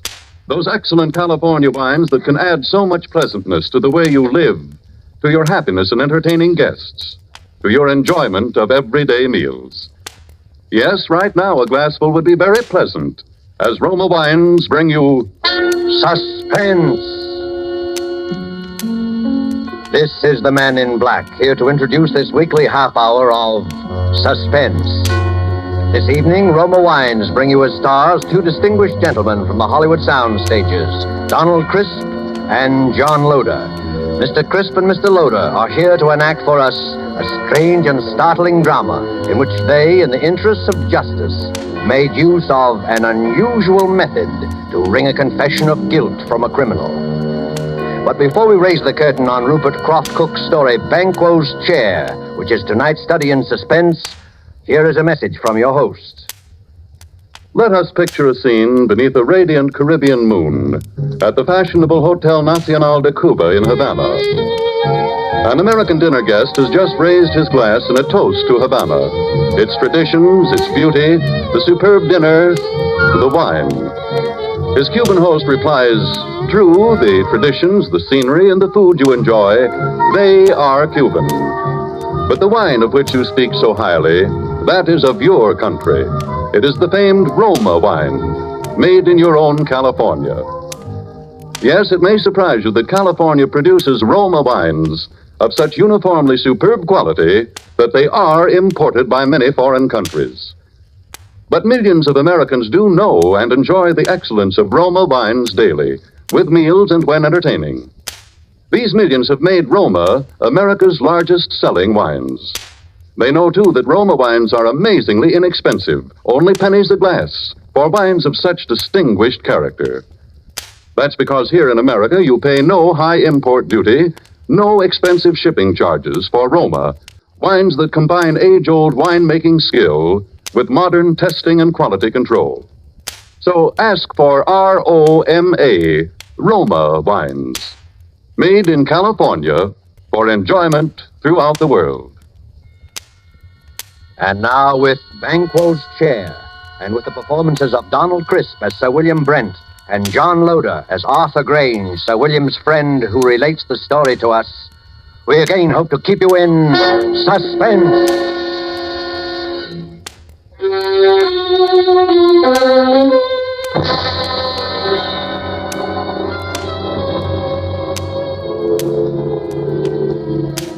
I would like you to look at this photograph. It's the picture of Sir William Brent, ex-head of the English Criminal Investigation.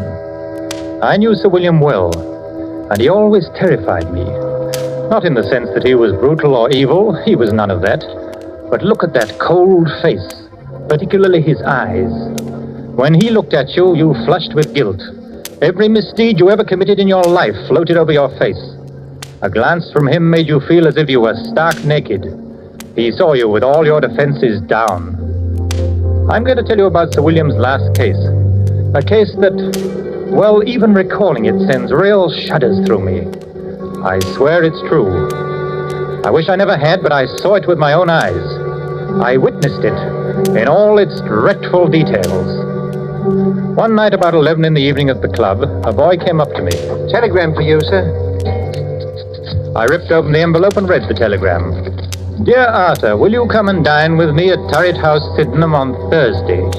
There will be several guests, and I think I can promise you an unforgettable evening. Signed, William Brent. I was annoyed. I don't like to receive telegrams so late in the evening. And Sir William could easily have phoned, unless he didn't want to go into details with me. I decided to phone him.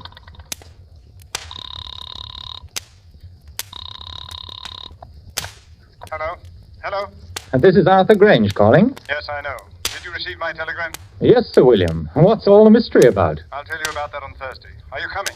Yes, I'll be there. Very good. I particularly want you to be there. Well, you sound so mysterious. I'm thinking of coming armed or bringing a couple of bodyguards. No, it wouldn't be necessary to bring bodyguards. But you had better come armed. Well armed. Yes, bring a revolver. Good night.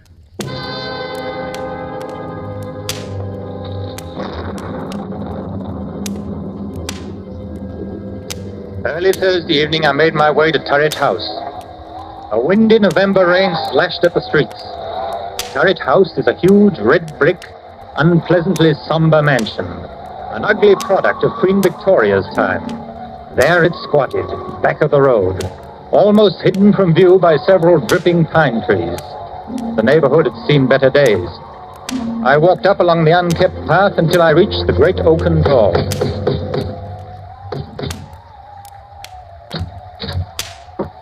evening, Mr. Grange.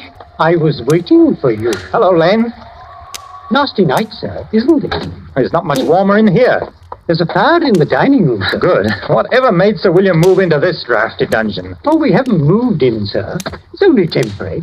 Sir William just rented it. We still live in the West End. Oh, I see. Have any of the other guests arrived? Yes, Mr. Grange. Miss Stone is here. Oh, hello there. Oh, you must be Roberta Stone, the mystery writer. I'm Arthur Grange. How do you do, Miss Grange? I've read all of your stories, Miss Stone, and enjoyed them tremendously. Oh, that's very nice of you. Thank you so much.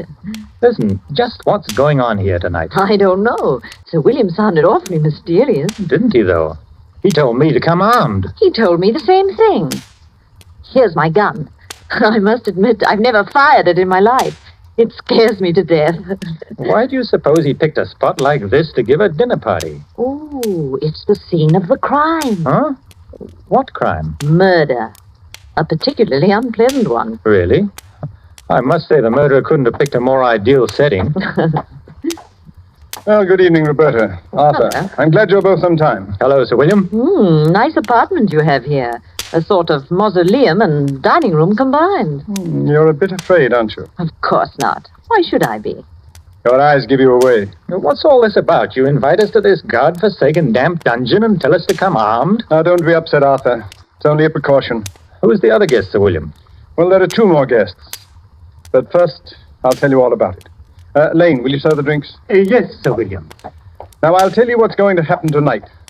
This house, Turret House, was the scene of the Sydenham murder, a very famous case. Yes, of course, I remember it. That's right. No offense, old man, but wasn't it the only case you never solved? Arthur, I solved the Sydenham case, but I couldn't bring the criminal to justice because of insufficient evidence. You mean you knew who the murderer was? Yes, of course. It was the nephew. The nephew? Then why in the world didn't you put him in... Because the nephew had an absolute and unimpeachable alibi. To have arrested him would have meant a waste of time and money, and a release in the end. Besides, according to English law, a man acquitted can never be arrested again on the same murder charge. The nephew, John Bedford, will be here to dine with us. And oh yes, the victim, Miss Ferguson. What? Hey, wait. Do you mean Miss Ferguson wasn't actually murdered? Miss Ferguson is quite dead. Has been dead these 2 years. You mean you're going to have the body of Miss Ferguson here while we eat? Oh, this promises to be a very gay dinner.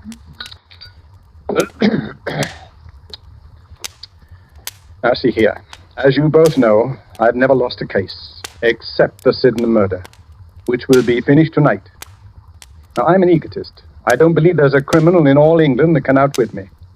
And as a matter of fact, I've resigned from the criminal investigation for the sole purpose of trapping Mr. John Bedford. You have an awful lot of patience. Infinite patience.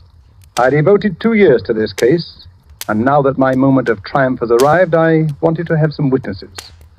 A writer who will record the event, and an admirer who will applaud with awe the cleverness of my scheme. If it's as gruesome as I think it is, I won't be here to watch it. Oh, I think you will. Horror has a way of fascinating and hypnotizing people.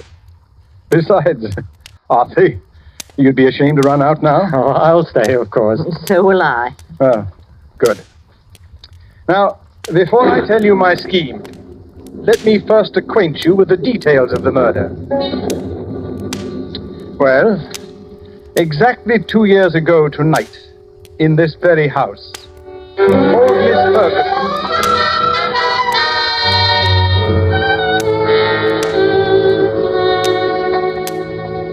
Hilda, where are you?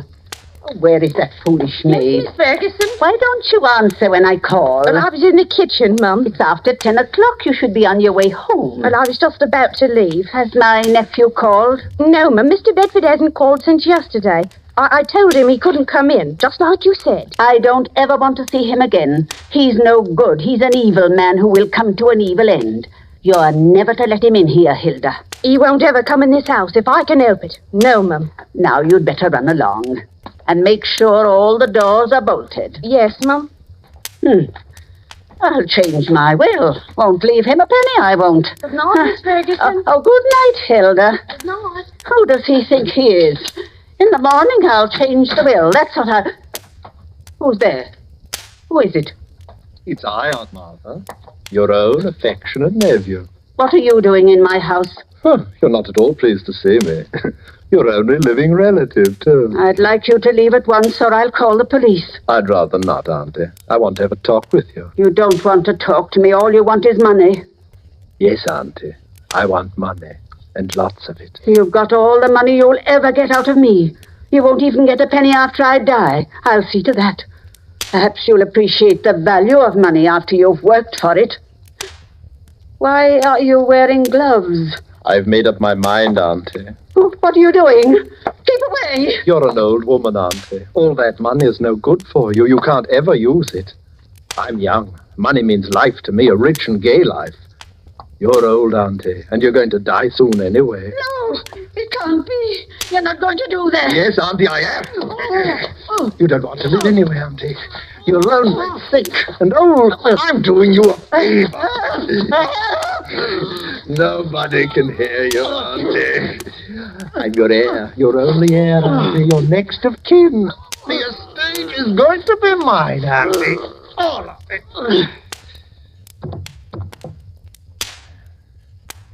Now, don't you worry, Auntie. We'll have a fine funeral for you.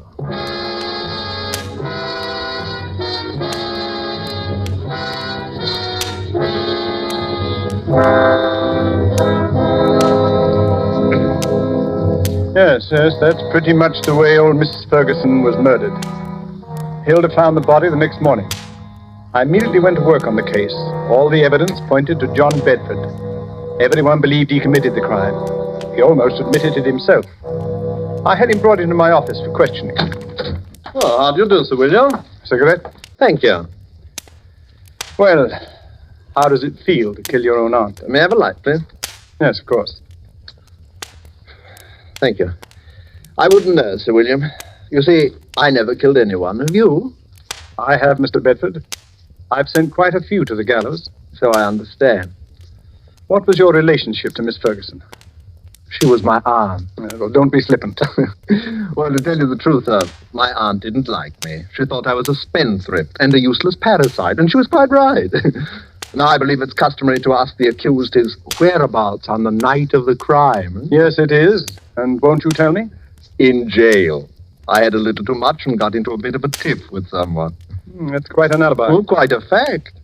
It was hardly possible for me to be in jail and kill my aunt at the same time. Unless, of course, my aunt came into my cell and allowed me to murder her, after which she walked back to Turret House as a ghost, dragging her body behind her.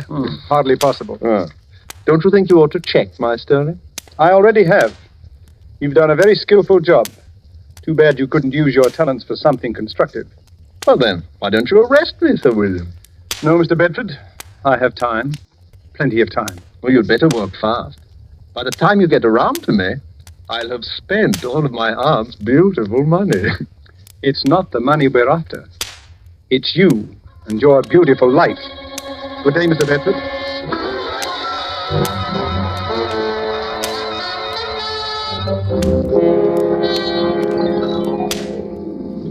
That's how matters stood. I refused to let my men arrest him. But how in the world could he have murdered his aunt when he was in jail? Perhaps he bribed the prison guard to let him out for an hour. Well, that's excellent, Roberta. I believe that's exactly what happened. Unfortunately, the guard died of pneumonia soon afterwards, which left us no further source of evidence. As far as I can see, Sir William, you haven't a leg to stand on. You're quite right, Arthur. I haven't. Except that every man, particularly a criminal, has an Achilles heel. I discovered John Bedford's weakness. Sounds like I'm going to have a good story. What is it? He's very superstitious. Well, how did you learn that? I've never suffered a defeat in my life. John Bedford was the first setback. Here was a clever, calloused criminal who laughed at me. No one had ever done that before. Bedford knew I could do him no harm, and he made the most of it. Carefully and patiently, I thought it over. I looked upon Bedford as you would look upon a Chinese puzzle. There is no such thing as an impregnable defense. A few months later, I went to visit Bedford.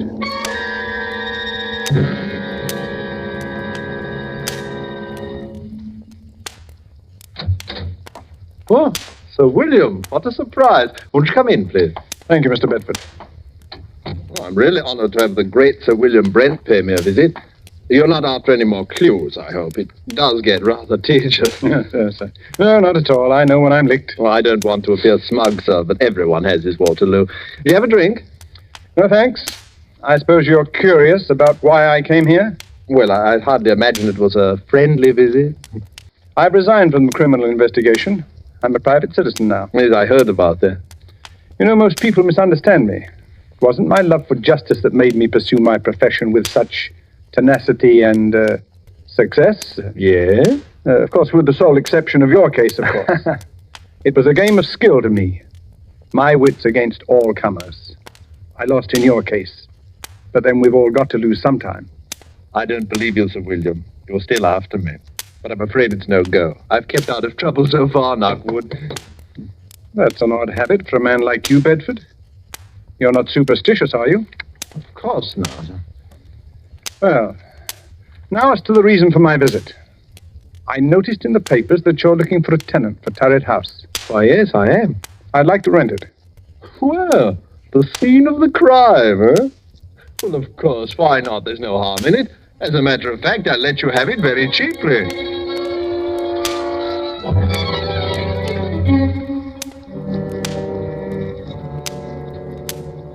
And that's how I rented this house.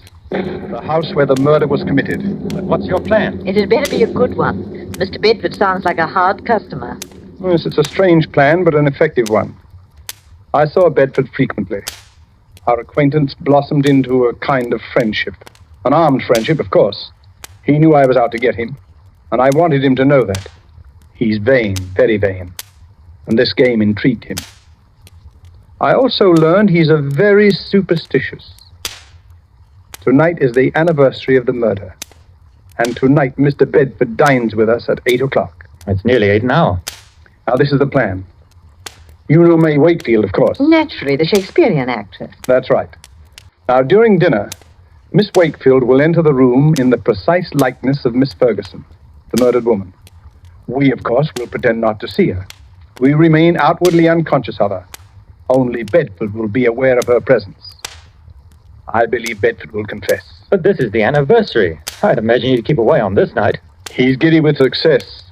And also the fact that Roberta Stone, the famous writer, is here with us. Tweaks his vanity. He'll be here, and promptly. Well, I don't like this. Well, this is just like one of your stories. Doesn't become you to be frightened. Well, I won't run away. Now, there's one more thing.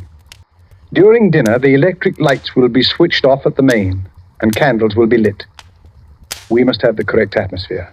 You understand now? You are not to see May Wakefield. She doesn't exist for us. Is that clear? Well, I'll look right through her. Oh, it gives me the creeps. Ha! That's Bedford.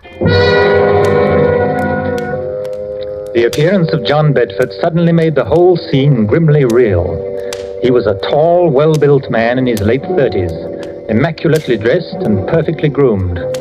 At first sight, his face seemed pleasant enough, but on closer scrutiny, his gray eyes were hard and cold. He looked all of us over with arrogance and superiority. I heartily wished I was elsewhere. This was one scene I had no desire to witness. After the introductions were over, we sat down to dinner. Is it still nasty outside, Mr. Bedford? Oh, getting worse. Looks like we're in for a few days of this. It's too bad. I was going to do some riding tomorrow. The soup is excellent. Oh, yes, indeed. Your cook should be congratulated, sir. The soup is a masterpiece. Poor Alice. She's been my cook for 20 years, but she's given me notice. Absolutely refuses to stay here. Says this house is haunted. Roberta, you might make an interesting story for you. You might speak to her. Oh, really? Alice swears that she's seen the figure of an elderly lady with finger marks on her throat walking about the house. Come now, Sir William. This is too good. Such an obvious attempt to frighten me. Sir William is convinced that I murdered my aunt. But please, Sir William, a little more subtlety. Surely I deserve it, huh? Perhaps the cook did see the figure. It might interest you to know, Mr. Bedford, that I don't believe in ghosts. And I'm sure my cook never saw this elderly figure. It's all in her mind. I am afraid your little attempt didn't work, sir, but I must admit your graceful admission of its failure. Yes, I suppose I'd better give up, shouldn't I? Oh, no, never give up. If at first you don't succeed, Do you live very far from here, Mr. Bedford? Thank you, Miss Stone. There's really no need to change the topic. I hope you find this game as amusing as I do. I'm sorry, Mr. Bedford, but this isn't my idea of pleasant dinner conversation. Well, we'll talk of pleasant things then, eh? I saw a very exciting play last night. Excuse me a moment. It's really fearfully hot in here. Do you mind if we get a little air, sir? Oh, I'm sorry. It is rather warm. Lane, open the windows, please. Yes, sir. What terrible weather. I don't know how we'll ever get home in It's a this. bad month of the year. I had intended to go to the Riviera for the season, but you... Lane, what on earth is wrong with the lights? I don't know, sir. Well, don't stand there. Light the candles. We can't sit here in the darkness. And get the chauffeur. He knows something about the electric lights. I'll call the chauffeur right away, sir. Yes, I'm terribly sorry about this. We've had trouble with the wiring before. The chauffeur will have it fixed in a few minutes. Now, let's go on with our dinner. This is one of your tricks, Sir William. Have some more wine, Mr. Bedford. Thank you. It was a tense and terrible moment. I looked at Roberta. She was pale and frightened. Bedford, for all his poise, was uneasy. He didn't know whether Sir William was planning anything or whether this was really an accident. My heart was pounding away and my palms were wet with perspiration. Only Sir William appeared cool. There was not a trace of emotion in his face. Oh, Mr. Bedford, you were saying about visiting the Riviera. It's quite a change from England at this time of year. Oh, I suppose I'll make the trip next month, but I... What's the matter, Mr. Bedford? Nothing at all. I wish we could have some lights, rather difficult to see. Yes, I'm terribly sorry this had to happen just at dinner. Have a little more wine, Mr. Bedford. Oh, yes, thank you. The figure of a woman had entered the room. She had come in silently, like a ghost. We all saw her, but not one of us moved or made a sign of recognition. In the dim candlelight, she looked ghostly and unreal. Bedford looked at all of us to see if we had also seen the figure before his eyes. But we ate our dinner grimly. He looked again, then shook his head and gulped more wine. Don't any of you see anything? See what, Mr. Bedford? There's another one of your tricks. Can't any of you see her? What's got into you, Bedford? It's my aunt. My aunt. Your aunt's dead, Mr. Bedford. You're not seeing ghosts, I hope. Maybe I had to. She's coming toward me. Now calm yourself. I've never seen you like this. There's no one else here. Do you see anyone, Roberta? No. No, Sir William. I don't either. Let me out of here. I can't make you out, Bedford. There's no one here. Nephew, you're not wearing gloves today, John. She's real. Can't any of you see her? Can't you hear her? What's come over you, Bedford? I'm leaving here. She's at the door.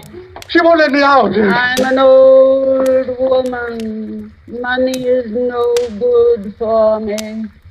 I'm lonely, John. I'm lonely. Let me by, out of my way. There's no one in your way, Bedford. Please sit down. Get away from that door. I'll murder you again. You hear that, Mother? I'll murder you again, you old witch. I'll murder you again. Got him. All right. Switch on the lights. I'll murder you again. Officer Graham, arrest him. You heard the confession. Put the handcuffs on him. Oh, I've never seen anything so horrible. Let me out of here.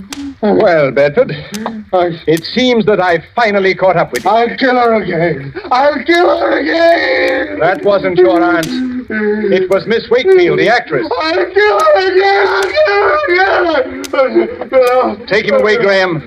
He's in a state of shock.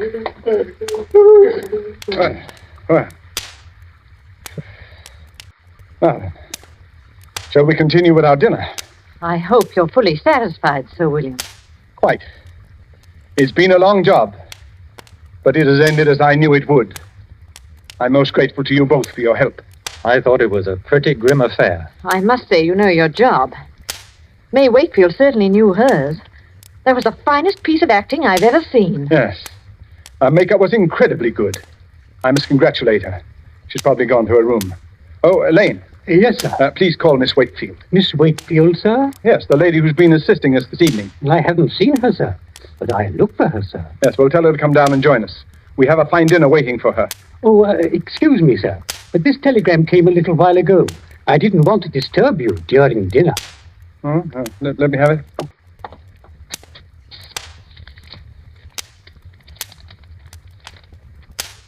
Sir William, what's wrong? I'll read it to you. Extremely sorry. Severe influenza makes it impossible for me to leave my bed tonight. Will tomorrow night do? Signed, May Wakefield. Lord help us. If it wasn't May in Wakefield, then who was that figure here tonight?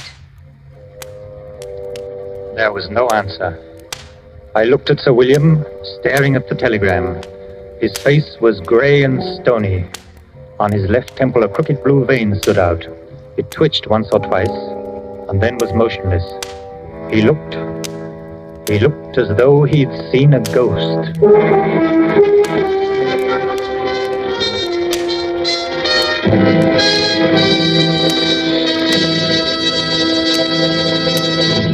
And so closes Banquo's Chair, starring Donald Crisp and John Loder. Tonight's tale of Suspense. Suspense is produced and directed by William Spear. Have you discovered, as thousands have, how much Roma wines add to the enjoyment of your meals? How their superb flavor makes special occasion feasts out of everyday meals? Well, find out for yourself. Start off the meal with that delightful appetizer, Roma California Sherry. Then place on the table a well-chilled bottle of Roma California table wine, delicate Sauterne, hearty Burgundy, or tart, tasty claret. You'll be amazed at the tremendous difference Roma wine makes in the enjoyment of your foods. Now, don't overlook this easy, inexpensive way to add thrilling extra enjoyment to everyday living. Remember, Roma wines cost only pennies a glass. So take a tip from the millions who enjoy Roma wines, at meals or when entertaining. Ask for R-O-M-A, Roma wines. America's largest selling wines. Made in California for enjoyment throughout the world. This is John Loder. There's no program that Mr. Crisp and I admire more than Suspense. And I know I speak for him as well as myself in saying how thoroughly we've enjoyed our appearance here this evening. Now, at the request of our government, I want to pass this information along on behalf of the Merchant Marine. 6 ships a day instead of 5 soon will be coming off the ways of our shipyards. The United States shipbuilding program is being increased rather than cut. A few days ago, contracts were awarded for 262 additional new ships. Every one of them must be manned by 40 to 50 men, most of them with previous sea experience. The longer Pacific distances and expanding supply problems on every front will call for the continuous employment of large numbers of men and ships until Japan is totally defeated. The universal demand for a strong post-war merchant marine makes post-war opportunities in these jobs fully as great as in any American industry today. Next Thursday, same time, you will hear Mr. Charles Lawton as star of Suspense. Presented by the Roma Wine Company of Fresno, California. Roma Wines, R-O-M-A. Made in California for enjoyment throughout the world. This is CBS, the Columbia Broadcasting System.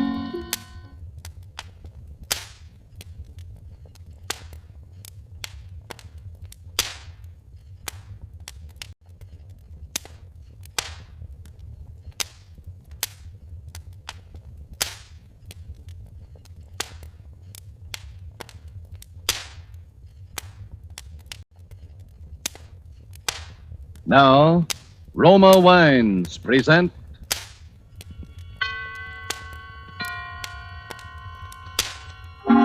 Suspense.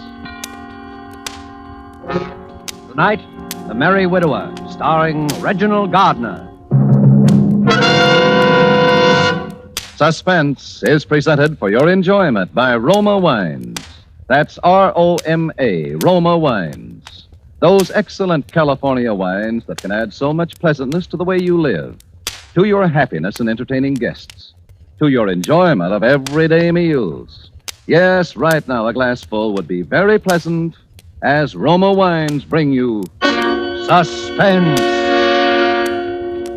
This is the man in black, here for the Roma Wine Company of Fresno, California, who tonight from Hollywood brings you as star Mr. Reginald Gardner and a suspense play in grim three-quarter time. And so, with The Merry Widower and with the performance of Mr. Gardner, we again hope to keep you in suspense.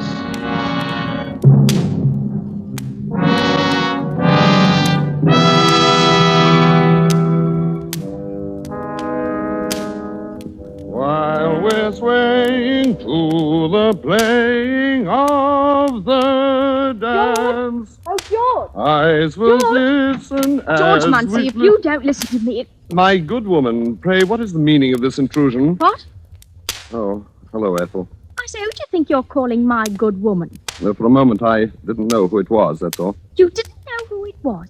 Well, who did you think it was? The servant? Please, Ethel. Not that it wouldn't be nice if we did have a servant. We shall, my dear. We shall. Of course, that's what you say. That's what you always say about everything. Sometimes I wonder why I ever married you, George Muncie. It hasn't changed my life much. When I met you, I was waiting on people all day long in Hoffman's restaurant, and now all day long I wait on you. You don't think by any chance, do you, that I'm unworthy to be waited on? That would be amusing. Oh, George, it isn't that. I'm no snob, and you know it. And I'm not afraid of a little hard work, either. But you're always making such great plans and such big promises. Yes, well, I have big plans. Someday you'll realize, my dear, that you've married a rather remarkable man. Well, remarkable, man. If you don't hurry up and get down to work, you'll be fired. I'm not going to work this morning. You're what? I said I'm not going to work this morning. George Muncie, are you crazy? What? What did you say? What's come over you lately, anyway? Ah, then you've noticed something. Should say I have. Wearing wing collars in the daytime all of a sudden and buying yourself a fancy hat and a cane. Really, Ethel, it's quite appropriate that I should wear a Homburg hat and carry a walking stick. After all, Appropriate, is it? Well, I haven't had a new hat since I can remember, and you know how we have to scrape along here, and now you're not going to work. Well, where are you going? I'm going up to London. London. Yes, there are certain very important affairs that I must take care of in London, my dear. Just what are these very important affairs, Your Royal Highness? Why did you call me that? Because you act so high and mighty sometimes. Oh, George, why can't you be a little more practical? My dear, has it ever occurred to you that I might be different from other men? Oh, George, you are. I know you are. In most ways, you're the most wonderful husband a girl could ever have. But really... Yes, perhaps it's time. Yeah, I think it is. Time that I took you into my confidence. Well, perhaps it's time I took you into mine. There's just 10 shillings sixpence in the house to buy groceries for the rest of the month. Please, Ethel, don't be sordid. Sordid? Well, if you think 3 meals a day is so sordid all of a Shut sudden... up! George! You're not fit to share my confidence. You're not fit to share my confidence or my station. George! George! George! George!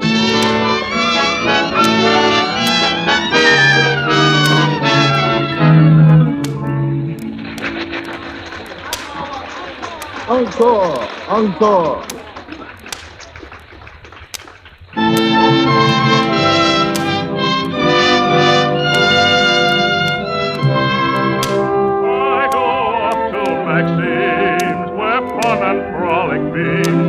With all the girls I chatter, I laugh and kiss and flatter. I've seen it now for the 12th time within as many weeks. And again, as on each previous occasion, I'm all but overcome by the one astounding, incredible, and yet quite simple fact. The story being played upon the stage is my story. And the hero of that story, the dashing Prince Danilo of Masovia, is myself. The time is not yet ripe for me to return and take my rightful station in my country. All this must for a little longer yet remain my secret. Ethel has no suspicion yet, that's obvious, but there is one who knows, and I'm sure of it. Although she's far too tactful to say so, my Lady of the Veil. And she'll be waiting for me again tonight, that I'm sure of, too, in the lobby of the theater after the performance. I catch and kiss.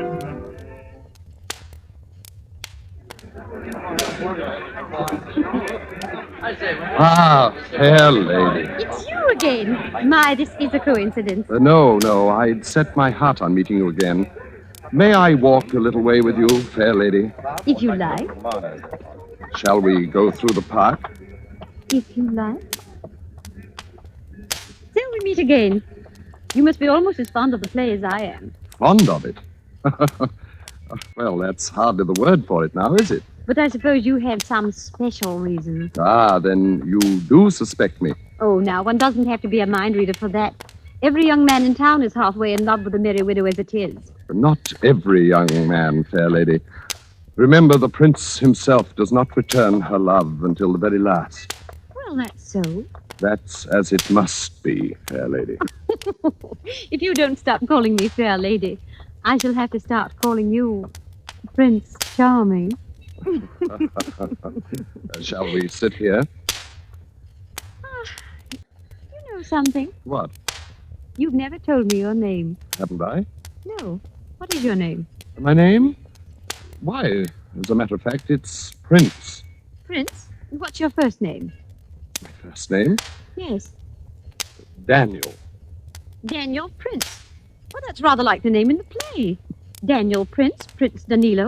It is rather like, isn't it? Yes, it is. Well, don't you want to know my name? Oh, I know it. It's Sonia. No, it's Hilda. Hilda Calamere. Oh, Well, I must say you're not very curious. Don't you want to know anything more about me? Whether I'm married or... why, you're a widow. Why, so I am. However did you know? Lift your veil, fair lady, and let me see your face. Well, since my bereavement, I may seem a little older than you. Even a few years older. It's not one's age that matters, but who one is. Oh, that is so true. Daniel, are you married? Married? No. Well, I don't see why you act so skittish about it. But I suppose you're like all the rest. You've a guilty conscience. No, I have not. Some liaison with a pretty barmaid, like the prince in the play. That's it, isn't it, Mr. Prince? Yes, there is a little liaison, yes. And now you're tired of her, and you're wondering how to break it off. Is that it? Yes. My poor Prince Charming. Miss Calamere, if you could help No. me, No, Daniel. That's something you must do for yourself. But I can tell you this. It's best to be strong about it. Break it straight off, open and above board, like a true gentleman. Isn't it now? Yes. Yes, of course. And things like that are always so unsatisfactory for a young man of your station in life, aren't they? My station. Yes. Well, what's that? Why, 12 o'clock, I expect. I'll have to hurry. Daniel! Wait! Where are you going? Home.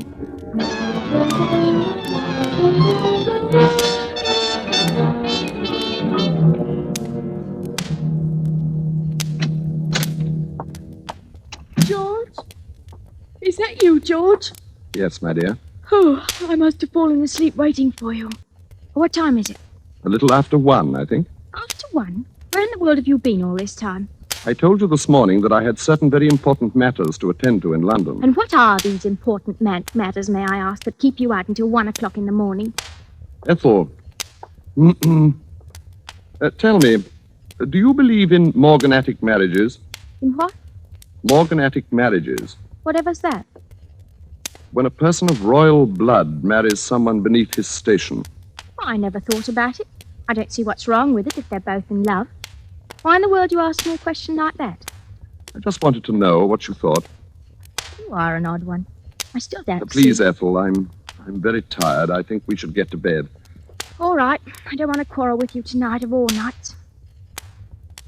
George, Yes? I did an awfully foolish thing today. What? I spent all our money, or most of it. Yeah, look what I got. What's that? A little box. It's for cigarettes or hairpins or whatever you like. But when you open it, it plays that tune you like so much. See?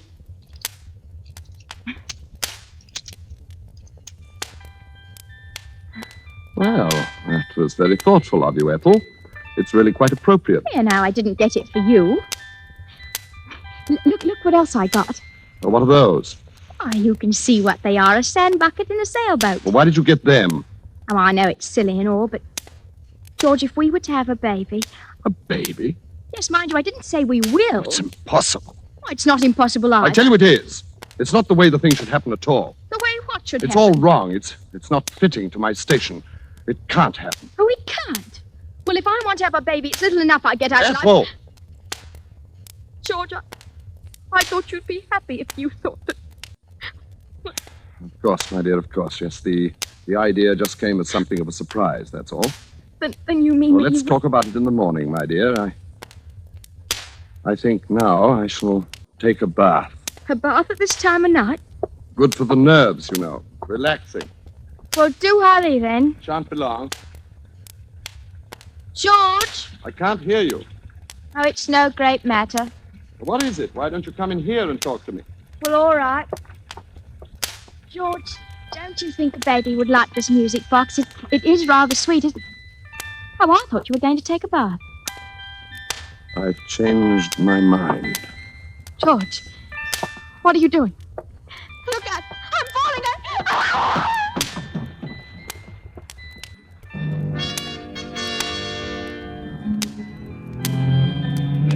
The thing kept playing as she lay there in the water. I looked at her very closely. It wasn't necessary now to do anything more. There was a deep bruise on her forehead, just above the temple. She was no longer breathing. I got my hat and my walking stick, and I left the house.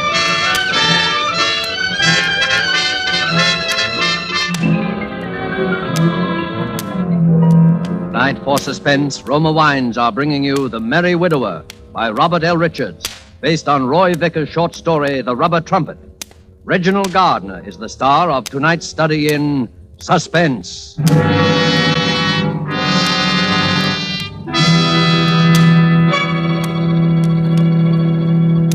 In many foreign lands, wine connoisseurs could propose this toast.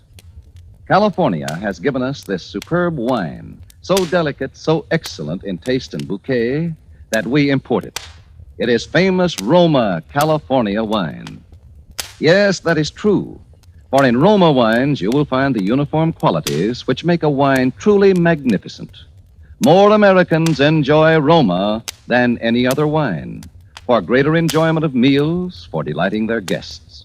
These delicious Roma wines are the result of California's perfect soil and climate, plus a combination of old world winemaking skill and modern knowledge that mean constant quality. Yet they cost you only pennies a glass. Tomorrow, before dinner, serve an appetizing glass of cool amber gold Roma California sherry. Then, with the meal, serve cool glasses of hearty Roma Burgundy. Ah, there is a real treat indeed. No matter what the meal or what glasses you use, the result is the same. New compliment-rousing enjoyment of the meal. New pleasure from even the simplest foods. Try this easy, inexpensive way to better living tomorrow. Just ask your dealer for R-O-M-A, Roma wine. If your dealer is out of Roma, please try again soon. Remember, more Americans enjoy Roma than any other wine. And now it is with pleasure that we bring back to our soundstage Mr. Reginald Gardner in The Merry Widower, a tale well calculated to keep you in suspense.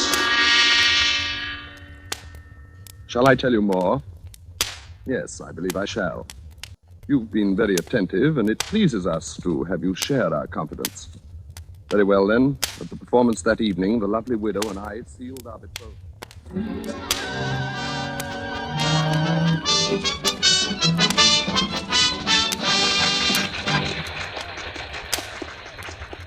Miss Calamere.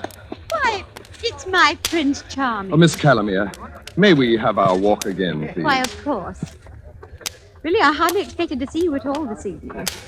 You know, you were rather a naughty boy to leave me so suddenly last night without a word or anything. Yes, I suppose I was, but, You were going home, you said. yes, to my lodgings.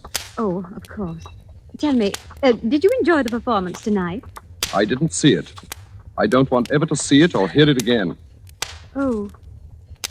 Daniel, do you have something to tell me? Yes, Is it about her? yes, Did you do as I told you? yes. It's finished. My poor dear boy. And that's why you don't want to hear the music anymore. because it reminds you of things you'd rather forget. Yes. That was very good of you, Daniel, and very brave. I hope it wasn't necessary to hurt her too much. No. It didn't hurt her very much. And what are your plans I've now? come to you, Miss Callahan. I've come to you. Daniel, you mean... You're the only person in the world who understands me, Miss Calamere. Oh, my Prince Charming. It's like a dream, like the play that brought us together. We are the play now. Until death do us part. Yes, until death do us part.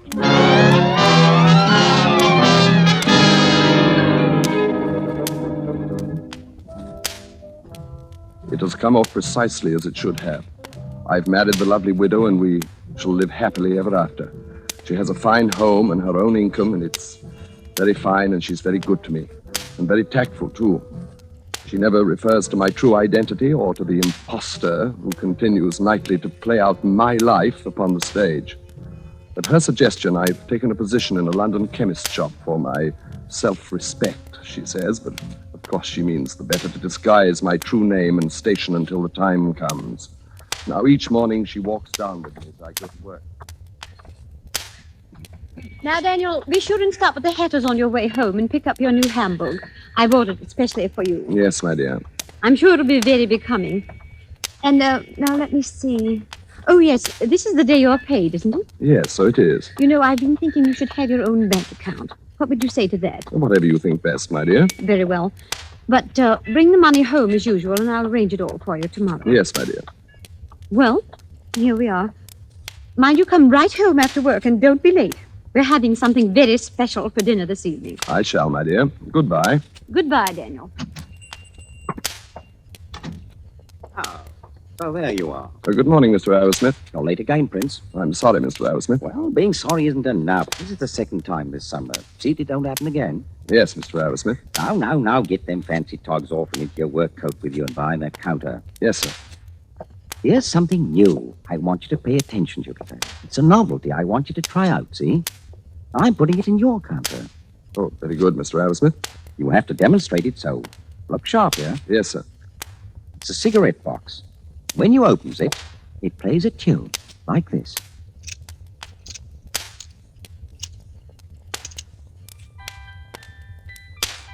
You see? Stop it. Stop it. Stop it, I say. What? I'm sorry, sir. But you see, I'm quite allergic to music. Oh, you are you? Well, mind you don't talk to me in that tone of voice, or you're liable to find that I'm allergic to keeping you on here. You understand? Yes, sir. And here's your pay. The sixpence dock for that glass you broke Saturday. Thank you, sir. And mind you give some attention to trying to sell that music box. Allergic or not allergic? Yes, sir. Oh, hello, Prince. Was all a row, the old man. Oh, nothing at all. Just a minor difference of opinion and a matter of policy, that's all. Matter of policy, eh? Oh, here, what's this? Don't touch it. What's wrong? Has it got a snake in it or what? It's a very delicate piece of mechanism. Well, let's see. Oh, I say. Give it to me. Well, you are edgy. Well, you look as though you'd seen a ghost. A ghost? At the lunch hour, I took the wretched thing out to the back of the store. I smashed it to bits and threw it into the rubbish bin. It had been priced at 7 6. And I rang it up on the cash register. I say, Prince. Yes, sir? Where's that music box? I sold it, sir. You did, eh?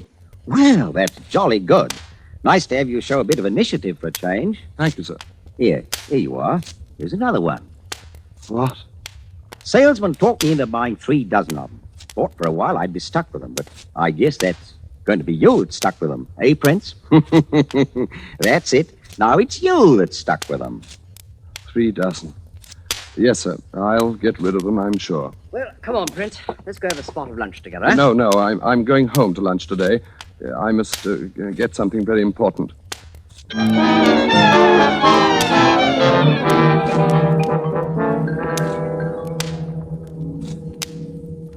Well, good night, Bertie. Hi, Prince. Good night, Mr. Arrowsmith. Good night. Oh, Prince. Yes, sir? How did you do over those musical cigarette boxes, hmm? They're all sold, sir. What? All 3 dozen? Yes, sir. You see, a gentleman came in and said he wanted them for an orphanage, sir. 3 dozen musical... Well, that's a nice traveling bag you have there. Genuine alligator. Pretty expensive, eh? Yes, sir, it is. It's my wife's. 3 dozen musical cigarette boxes for an orphanage. The fellow must have been insane. Oh, no, he was quite sane, sir. As sane as you or me. Well, good night, Prince. Good night, sir.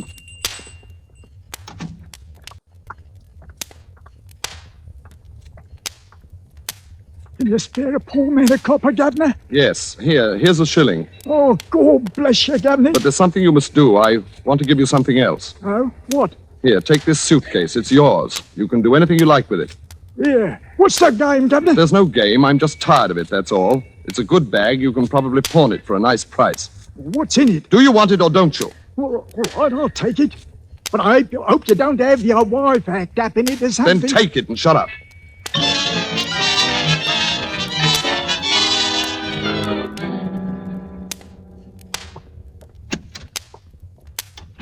Is that you, Daniel?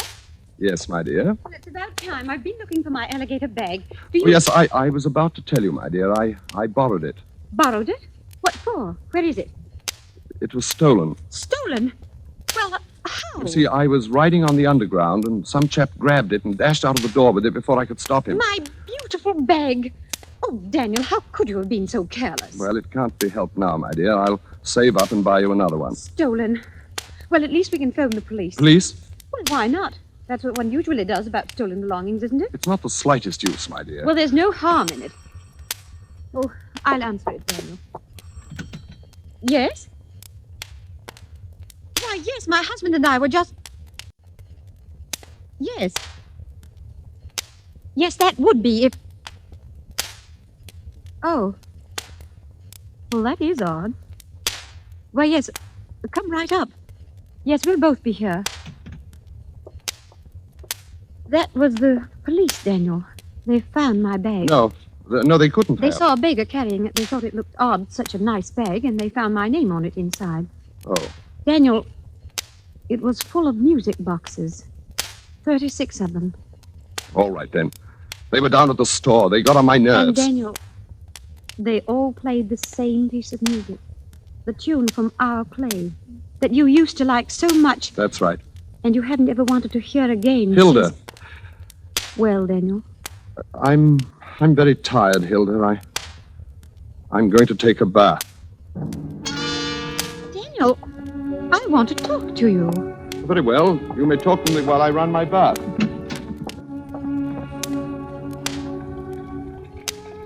Daniel, something's happened. You're different. I'm no different. Well, why do you hate that piece of music so much? Enough to do such a crazy thing. What? Well, it's because of her, isn't it? Yes. No. What did you do that night? You killed her. Oh, who are you? I am His Royal Highness, Prince Danilo of Masovia. Daniel? What I have done in the interest of my royal house and of my kingdom. And what I am about to do... Oh, that is the police. I'll go send them away. Daniel, open that door. Let me out! Daniel!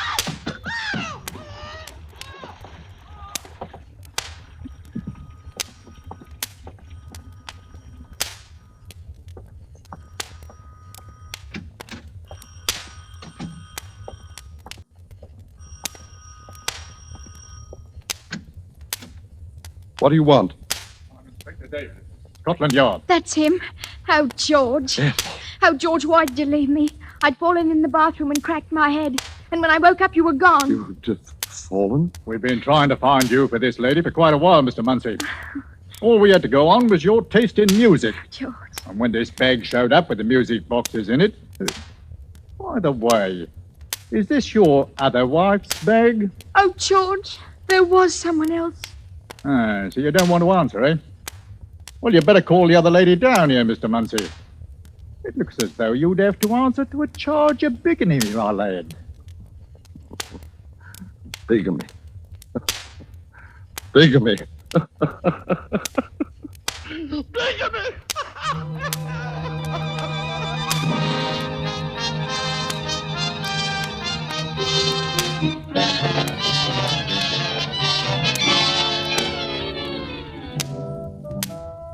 I have been returned at last to my rightful place and have taken up residence at my castle in Arsovia.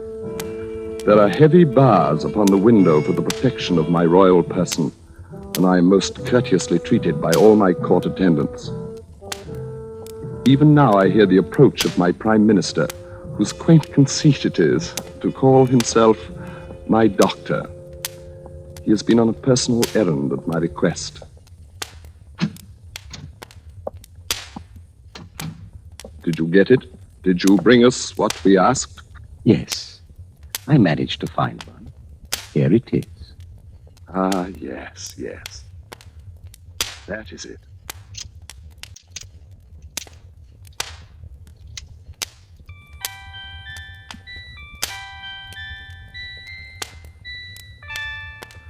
We thank you. Doubtless it seems a trivial thing, a mere trinket, but it reminds us of so many things that we cannot quite remember, like some dream of another life. And it will serve to take our mind from cares of state, which is most necessary, since we know that now we shall be here all the rest of our life.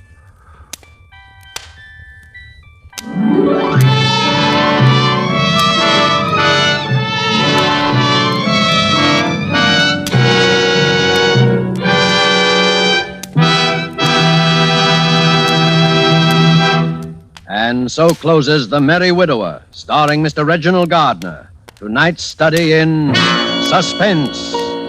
Suspense is produced and directed by William Spear. Yes, Roma wine makes any meal taste better. Simply place a cool bottle of your favorite Roma wine on the table with the meal. Serve it in any kind of glass. Once you taste the addition these delightful wines bring to the zest and savoriness of even the simplest dishes, you'll wonder why you've ever done without Roma wines. Remember, it costs you only pennies a glass to add the extra pleasure of Roma wines to your daily meals. Tomorrow, ask your dealer for ROMA, Roma wines. Try them, and you'll know why more Americans enjoy a Roma than any other wine. Reginald Gardner appeared through the courtesy of 20th Century Fox, producers of the Darrell F. Zanuck Technicolor production Wilson. Next Thursday, same time, you will hear Miss Lucille Ball as star of Suspense. Presented by Roma Wines, ROMA, made in California for enjoyment throughout the world. This is CBS, the Columbia Broadcasting System.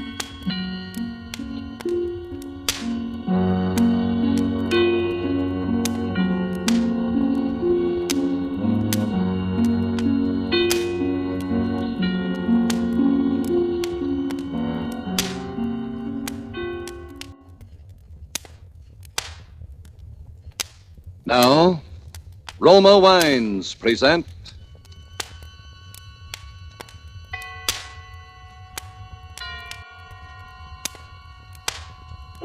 Suspense.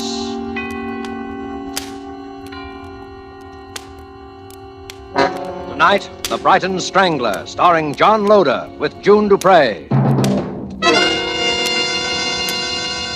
Suspense is presented for your enjoyment by Roma Wines. That's ROMA, Roma Wines. Those excellent California wines that can add so much pleasantness to the way you live, to your happiness in entertaining guests, to your enjoyment of everyday meals. Yes, right now a glassful would be very pleasant, as Roma Wines bring you Suspense. This is the Man in Black, here for the Roma Wine Company of Fresno, California, who tonight from Hollywood bring you a radio play by Robert L. Richards, based on the RKO picture, The Brighton Strangler. The stars of the production are appearing with us this evening in this drama of an actor who specialized in murder. and of a girl who became the unwilling heroine in a real-life play. And so, with the Brighton Strangler, and with the performances of John Loder and June Dupre, we again hope to keep you in suspense.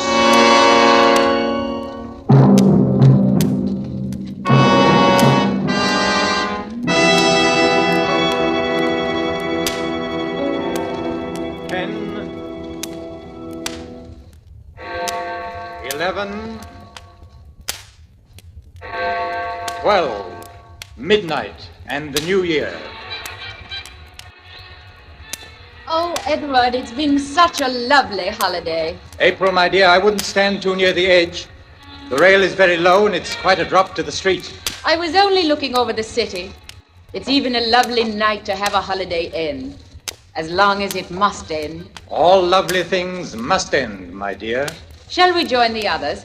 It's a bit chilly out here on the terrace, don't you think? No, we can't go in just yet because... Because what? Because something has to happen first. What has to happen? You know what happened to the Lord Mayor of Brighton, don't you? He was strangled. On Christmas Day. And the Chief Inspector? 3 days later, he was strangled too, wasn't he? Edward. Don't try to pretend you haven't guessed who I am. No, Edward. You couldn't be... Go on, say it. The Brighton Strangler. You couldn't. But I did. My alibi for the Lord Mayor was very simple. I merely turned his watch back.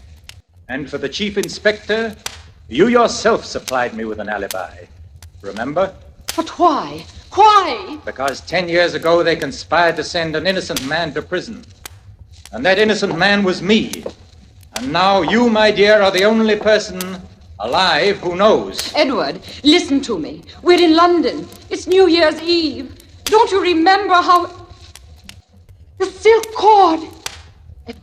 Edward, you're not going to... Yes. That's him! Stop! Stop or I'll shoot! You've got him! Dead. At last. The Brighton Strangler.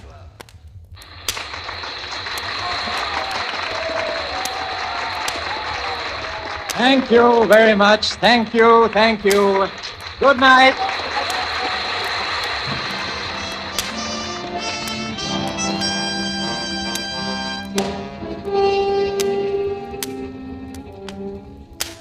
Oh, Reggie, it's so good, I can't bear to close it, and it's making so much money. Well, you're the producer. Don't close it. Put someone else in the part. You know I can't do that. People don't come to see the Brighton Strangler. They came to see you, Reggie. To the public, you are the Brighton Strangler. Not after tonight, I'm not. I can't understand you, Reggie. Walking out on a play that gave you fame and fortune. I'm fed up. Fed to the teeth with it, that's all. Reggie, look.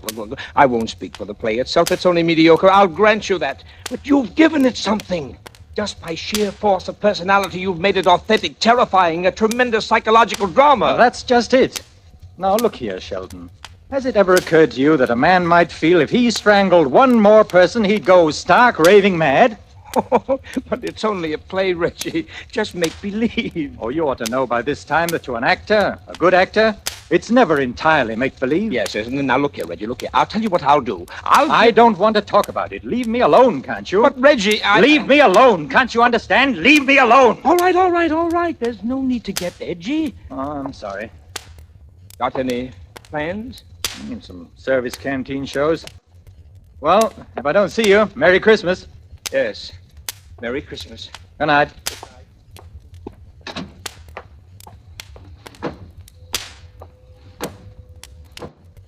Air raid. Shelton!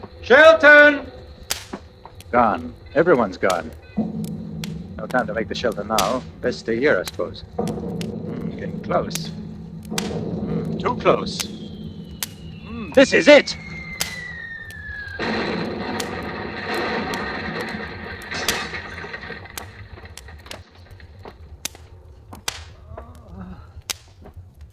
My head. It hurts. Got to get out of here. Somehow. But where? Where? Are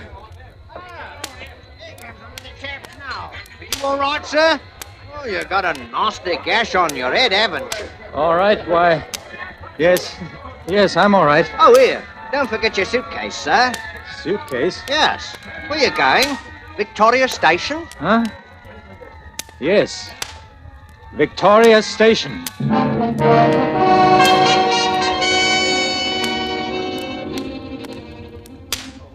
How many? 3 return tickets to Horsham. Here you are. Yours? Return to Rottingdean, if you please. Right. Next. Single to Brighton. Brighton. Right, next. What's yours, sir? Single to Brighton.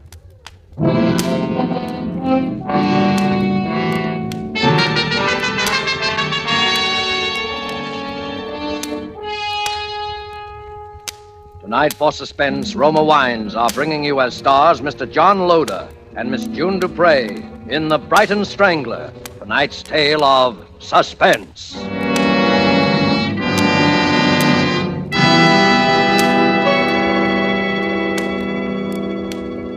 When you listen to the friendly advice of Miss Elsa Maxwell about hospitality and gracious living, you realize that here is an authority who talks plain common sense all the time.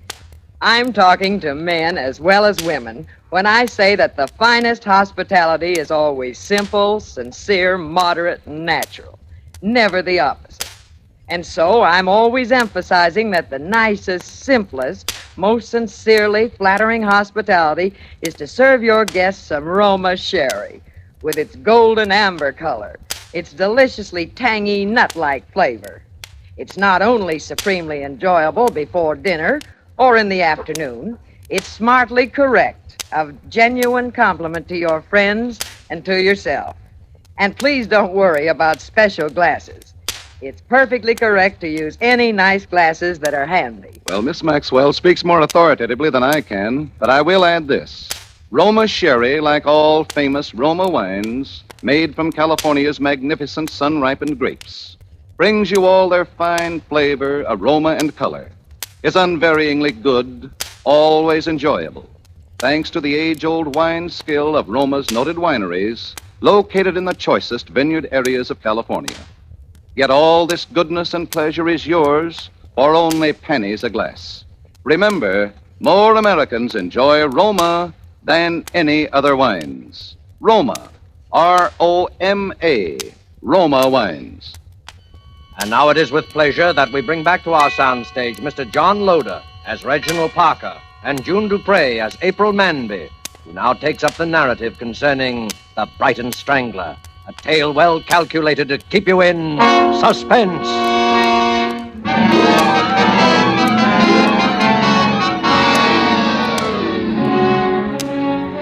Somehow, from that very first moment, I was drawn to him. He was handsome and attractive, yes, but it wasn't that. He seemed so lonely, so much in need of help. And then on the train, when I saw that he'd really been hurt, I just threw convention to the winds and took charge of him. You've been very kind. Well, someone had to put a bit of sticking plaster on that head of yours. Are you sure you're all right now? Oh, quite, thank you. It must have been terrible. I heard about the theater. The theater? Yes, of course I recognized you the minute you stepped into the compartment. What? You are Reginald Parker, the actor, aren't you? I've seen your picture on the billboards dozens of times. Reginald Parker. And I've been dying to tell you. My name is April. April? That's the name of the girl in your play, isn't it? And I'm from Brighton. April from Brighton. Only, of course, my last name is Manby. That's where I'm going to. Brighton. Why, isn't that nice? We do have a lot in common, don't we? Yes. A great deal, I think. Oh, we're going to have such wonderful times in Brighton over the holidays. You know, I was wondering if you wouldn't think it forward of me. What? Well, my family is having a party at our house on Christmas Day. Lord Mayor and a lot of people are going to be there, and... The Lord Mayor? Yes, and if you'd like to come... I mean, well, I'm really not a celebrity, Hans, you know. But if you'd really like to come... Why, I'd be delighted. Oh, Mr. Parker, that would be wonderful. April, why don't you call me Edward? Edward? Oh, you mean Reginald Parker's only your stage name? Yes, yes, a stage name. Isn't that odd? I always knew actors had stage names, but I always thought yours was real. But I think I'd rather call you Reginald. Or at least introduce you to my family that way. It's so sort of confusing, two names. Well, what's in a name? Yes, after all, what is? Reginald, what's that little silk cord you keep twisting in your hands? Oh, this? Yes. I use this to strangle people. What? Oh, you mean in the play? Yes, in the play. Do you always carry it about with you? Always. Why? Oh, I don't know. For luck, I suppose. I've heard of actors having superstitions like that. Do you have many friends in Brighton? Friends? Acquaintances. I haven't been back for 10 years. They'll scarcely remember you, will they? The ones who are important will remember me. They will remember me very well.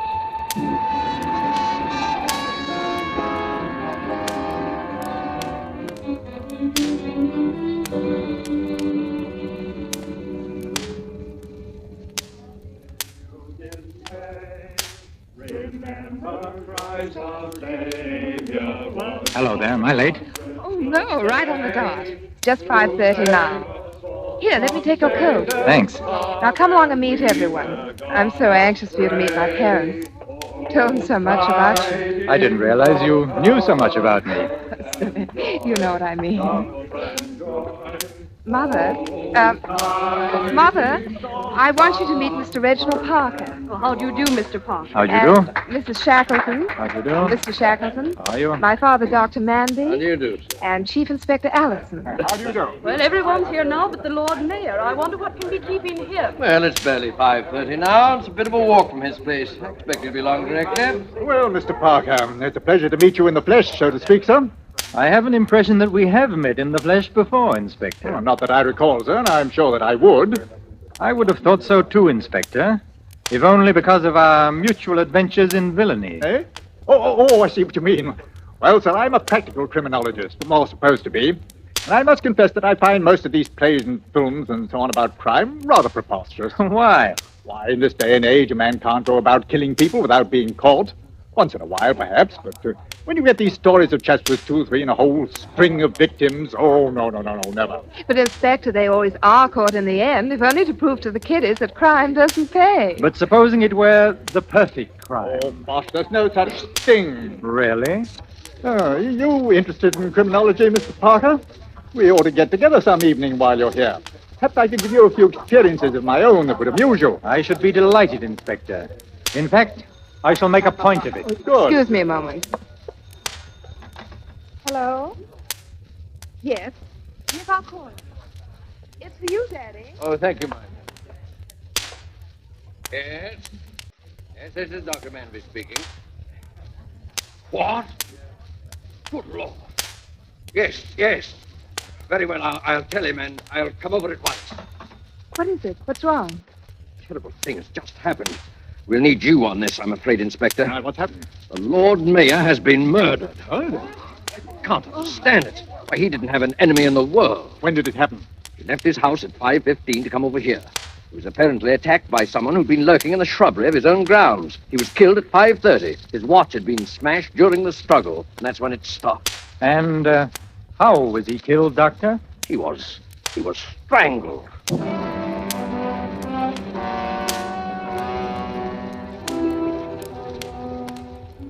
It was fantastic, of course.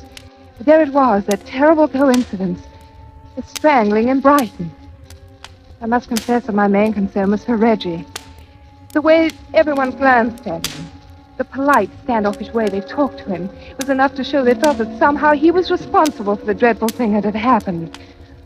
So myself, I felt almost as badly as he did, and thought I'd never known anyone quite so brave. For it was clear he wanted to get away, and he was quite free to go.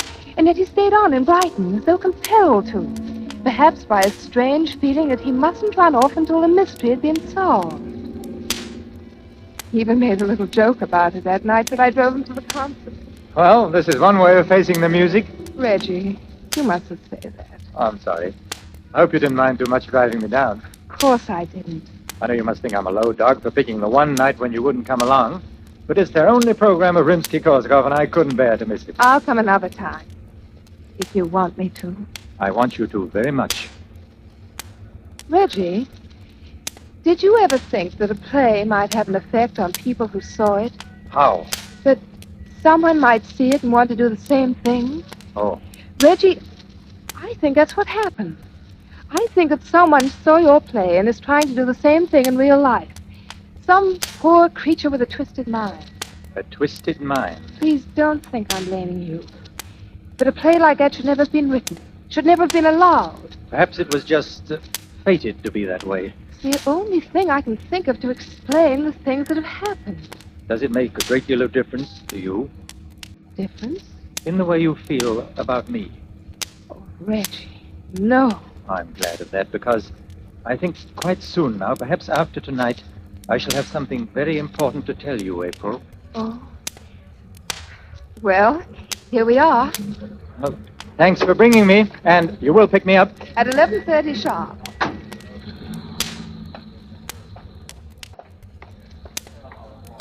Tickets, please, sir. Here you are. First aisle on your right, sir. First seat in the last row. Am I late? No, sir. It's just about to begin, sir.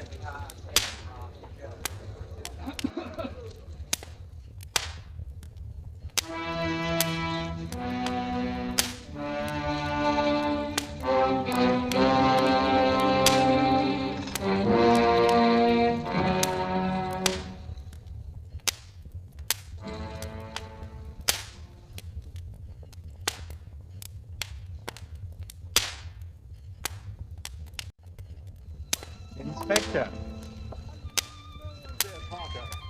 Come in. Thank you. I was just listening to a little music on my gramophone. Do you know it?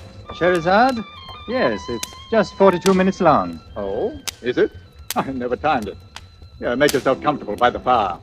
I was rather hoping you'd pick this evening to drop in. I'm all alone. I remember you said you'd be.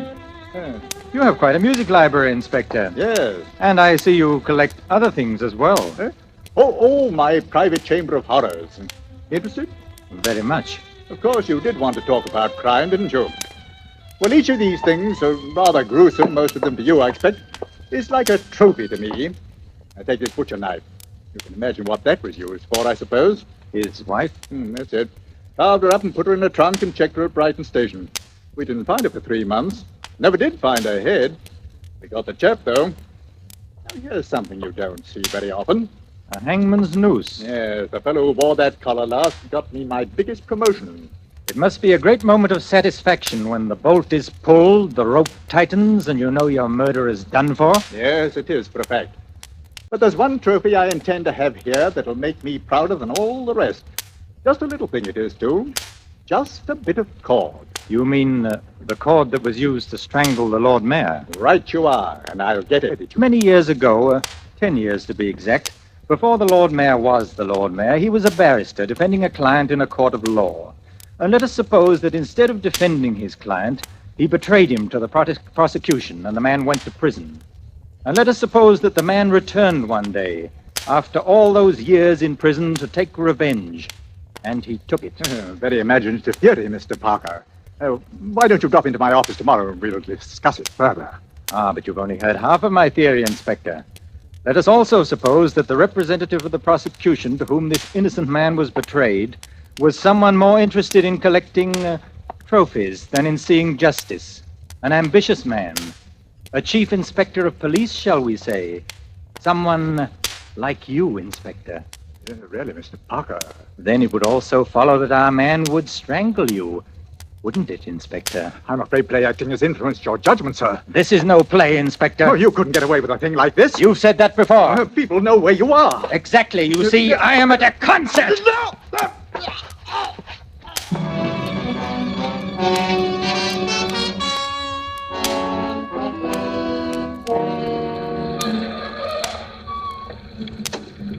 Oh, there you are. Been waiting long? No, it's just over. Did you enjoy it? I don't think I've ever enjoyed a concert quite so much in all my life. Really? Do you have a wireless in your car? Yes, there it is. Right in front of you. Oh, yes, of course. I thought we might hear a bit of news. Mm-hmm. Under intense anti-aircraft fire, the raiders were driven off, however, with only a minimum of damage to non-military objectives. I have just been handed a dispatch from Brighton. The Brighton Strangler has struck again.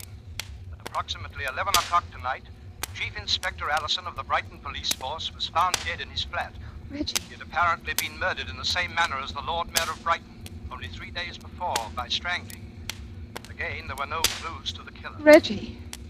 It's fortunate, my dear, that you and others know I was at the concert this evening, Fortunate? because otherwise it might seem almost one coincidence too many.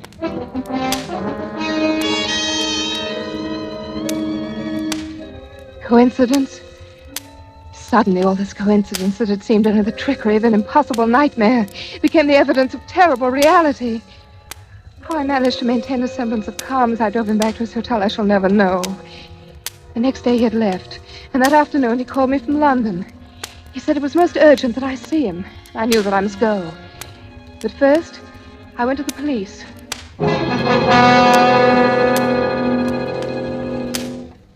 It's fortunate he came to us first.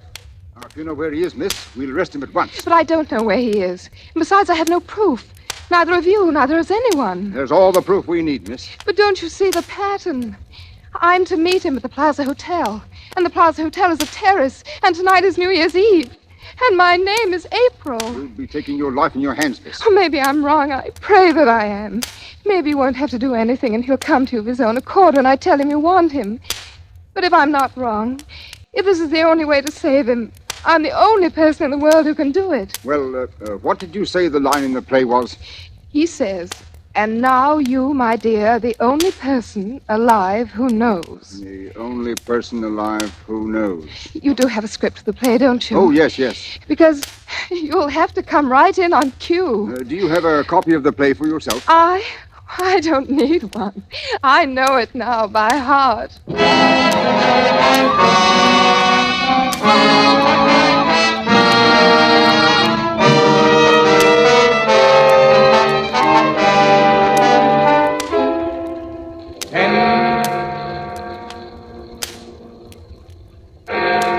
11, 12, midnight, and the new year. Shall we go in? It's a bit chilly out here, don't you think? No, we can't go in just yet because... Because what? Because something has to happen first. What has to happen? You know what happened to the Lord Mayor of Brighton, don't you? And the Chief Inspector, he was strangled too, wasn't he? Reggie. Don't try to pretend you haven't guessed who I am. Reggie, this is where the lines are different from the play. I've known who you are. Go on, say it. The Brighton Strangler. And now you have a silk cord in your hands and you want to strangle me. But you mustn't. Oh, listen to me, Reggie. You've been sick. Don't you understand? You've been sick and you've got to get well. And now you, my dear, are the only person alive who knows. Reggie, no. Yes. Claude, all of you. Claude. Let go of her all right. But keep him covered all the same. Thank you. Thank you very much. Thank you. He's backing up to the railing. He'll fall. Stop him, someone. Thank you. Thank you very much. Thank you, everybody. Good night.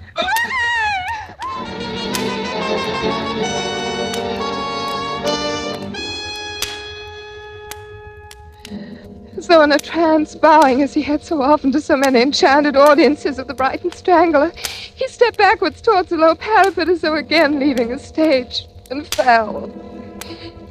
We found him on the pavement below. He was still alive. It's April from Brighton. We were bombed, weren't we? And then I heard applause. I think I'm hurt, but you'll help me, won't you? I want to take just one last curtain call.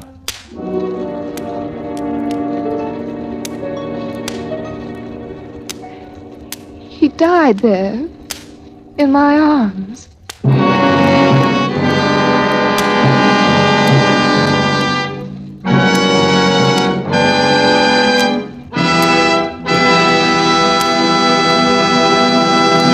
And so closes The Brighton Strangler, based on the RKO picture, and starring John Loder with June Dupre. Tonight's study in Suspense. Suspense is produced, edited, and directed by William Spear. There is no reason at all, Elsa Maxwell says, why everyone should not have the enjoyment of Roma wines with everyday meals and when entertaining friends. These superb wines of California are so delightful to the taste, so very delicious with food, so smartly complimentary to friends who are your guests.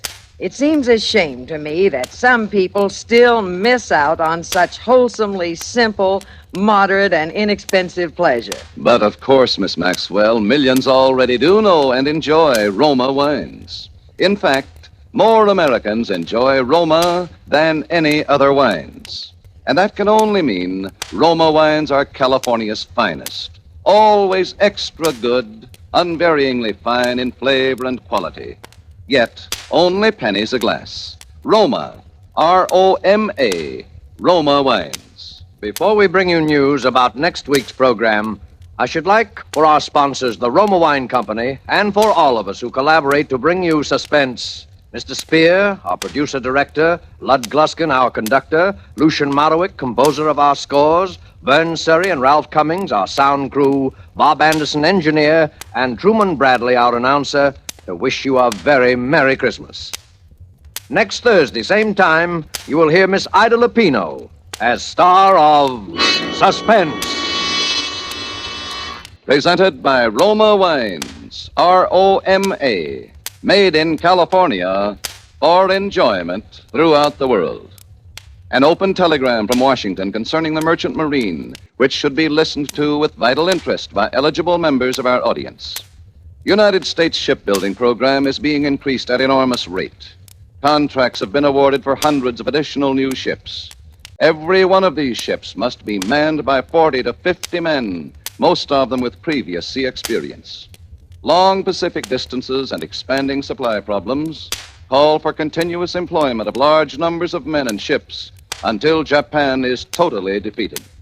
Universal demand for strong post-war merchant marine makes post-war opportunities in these jobs fully as great as in any American industry today.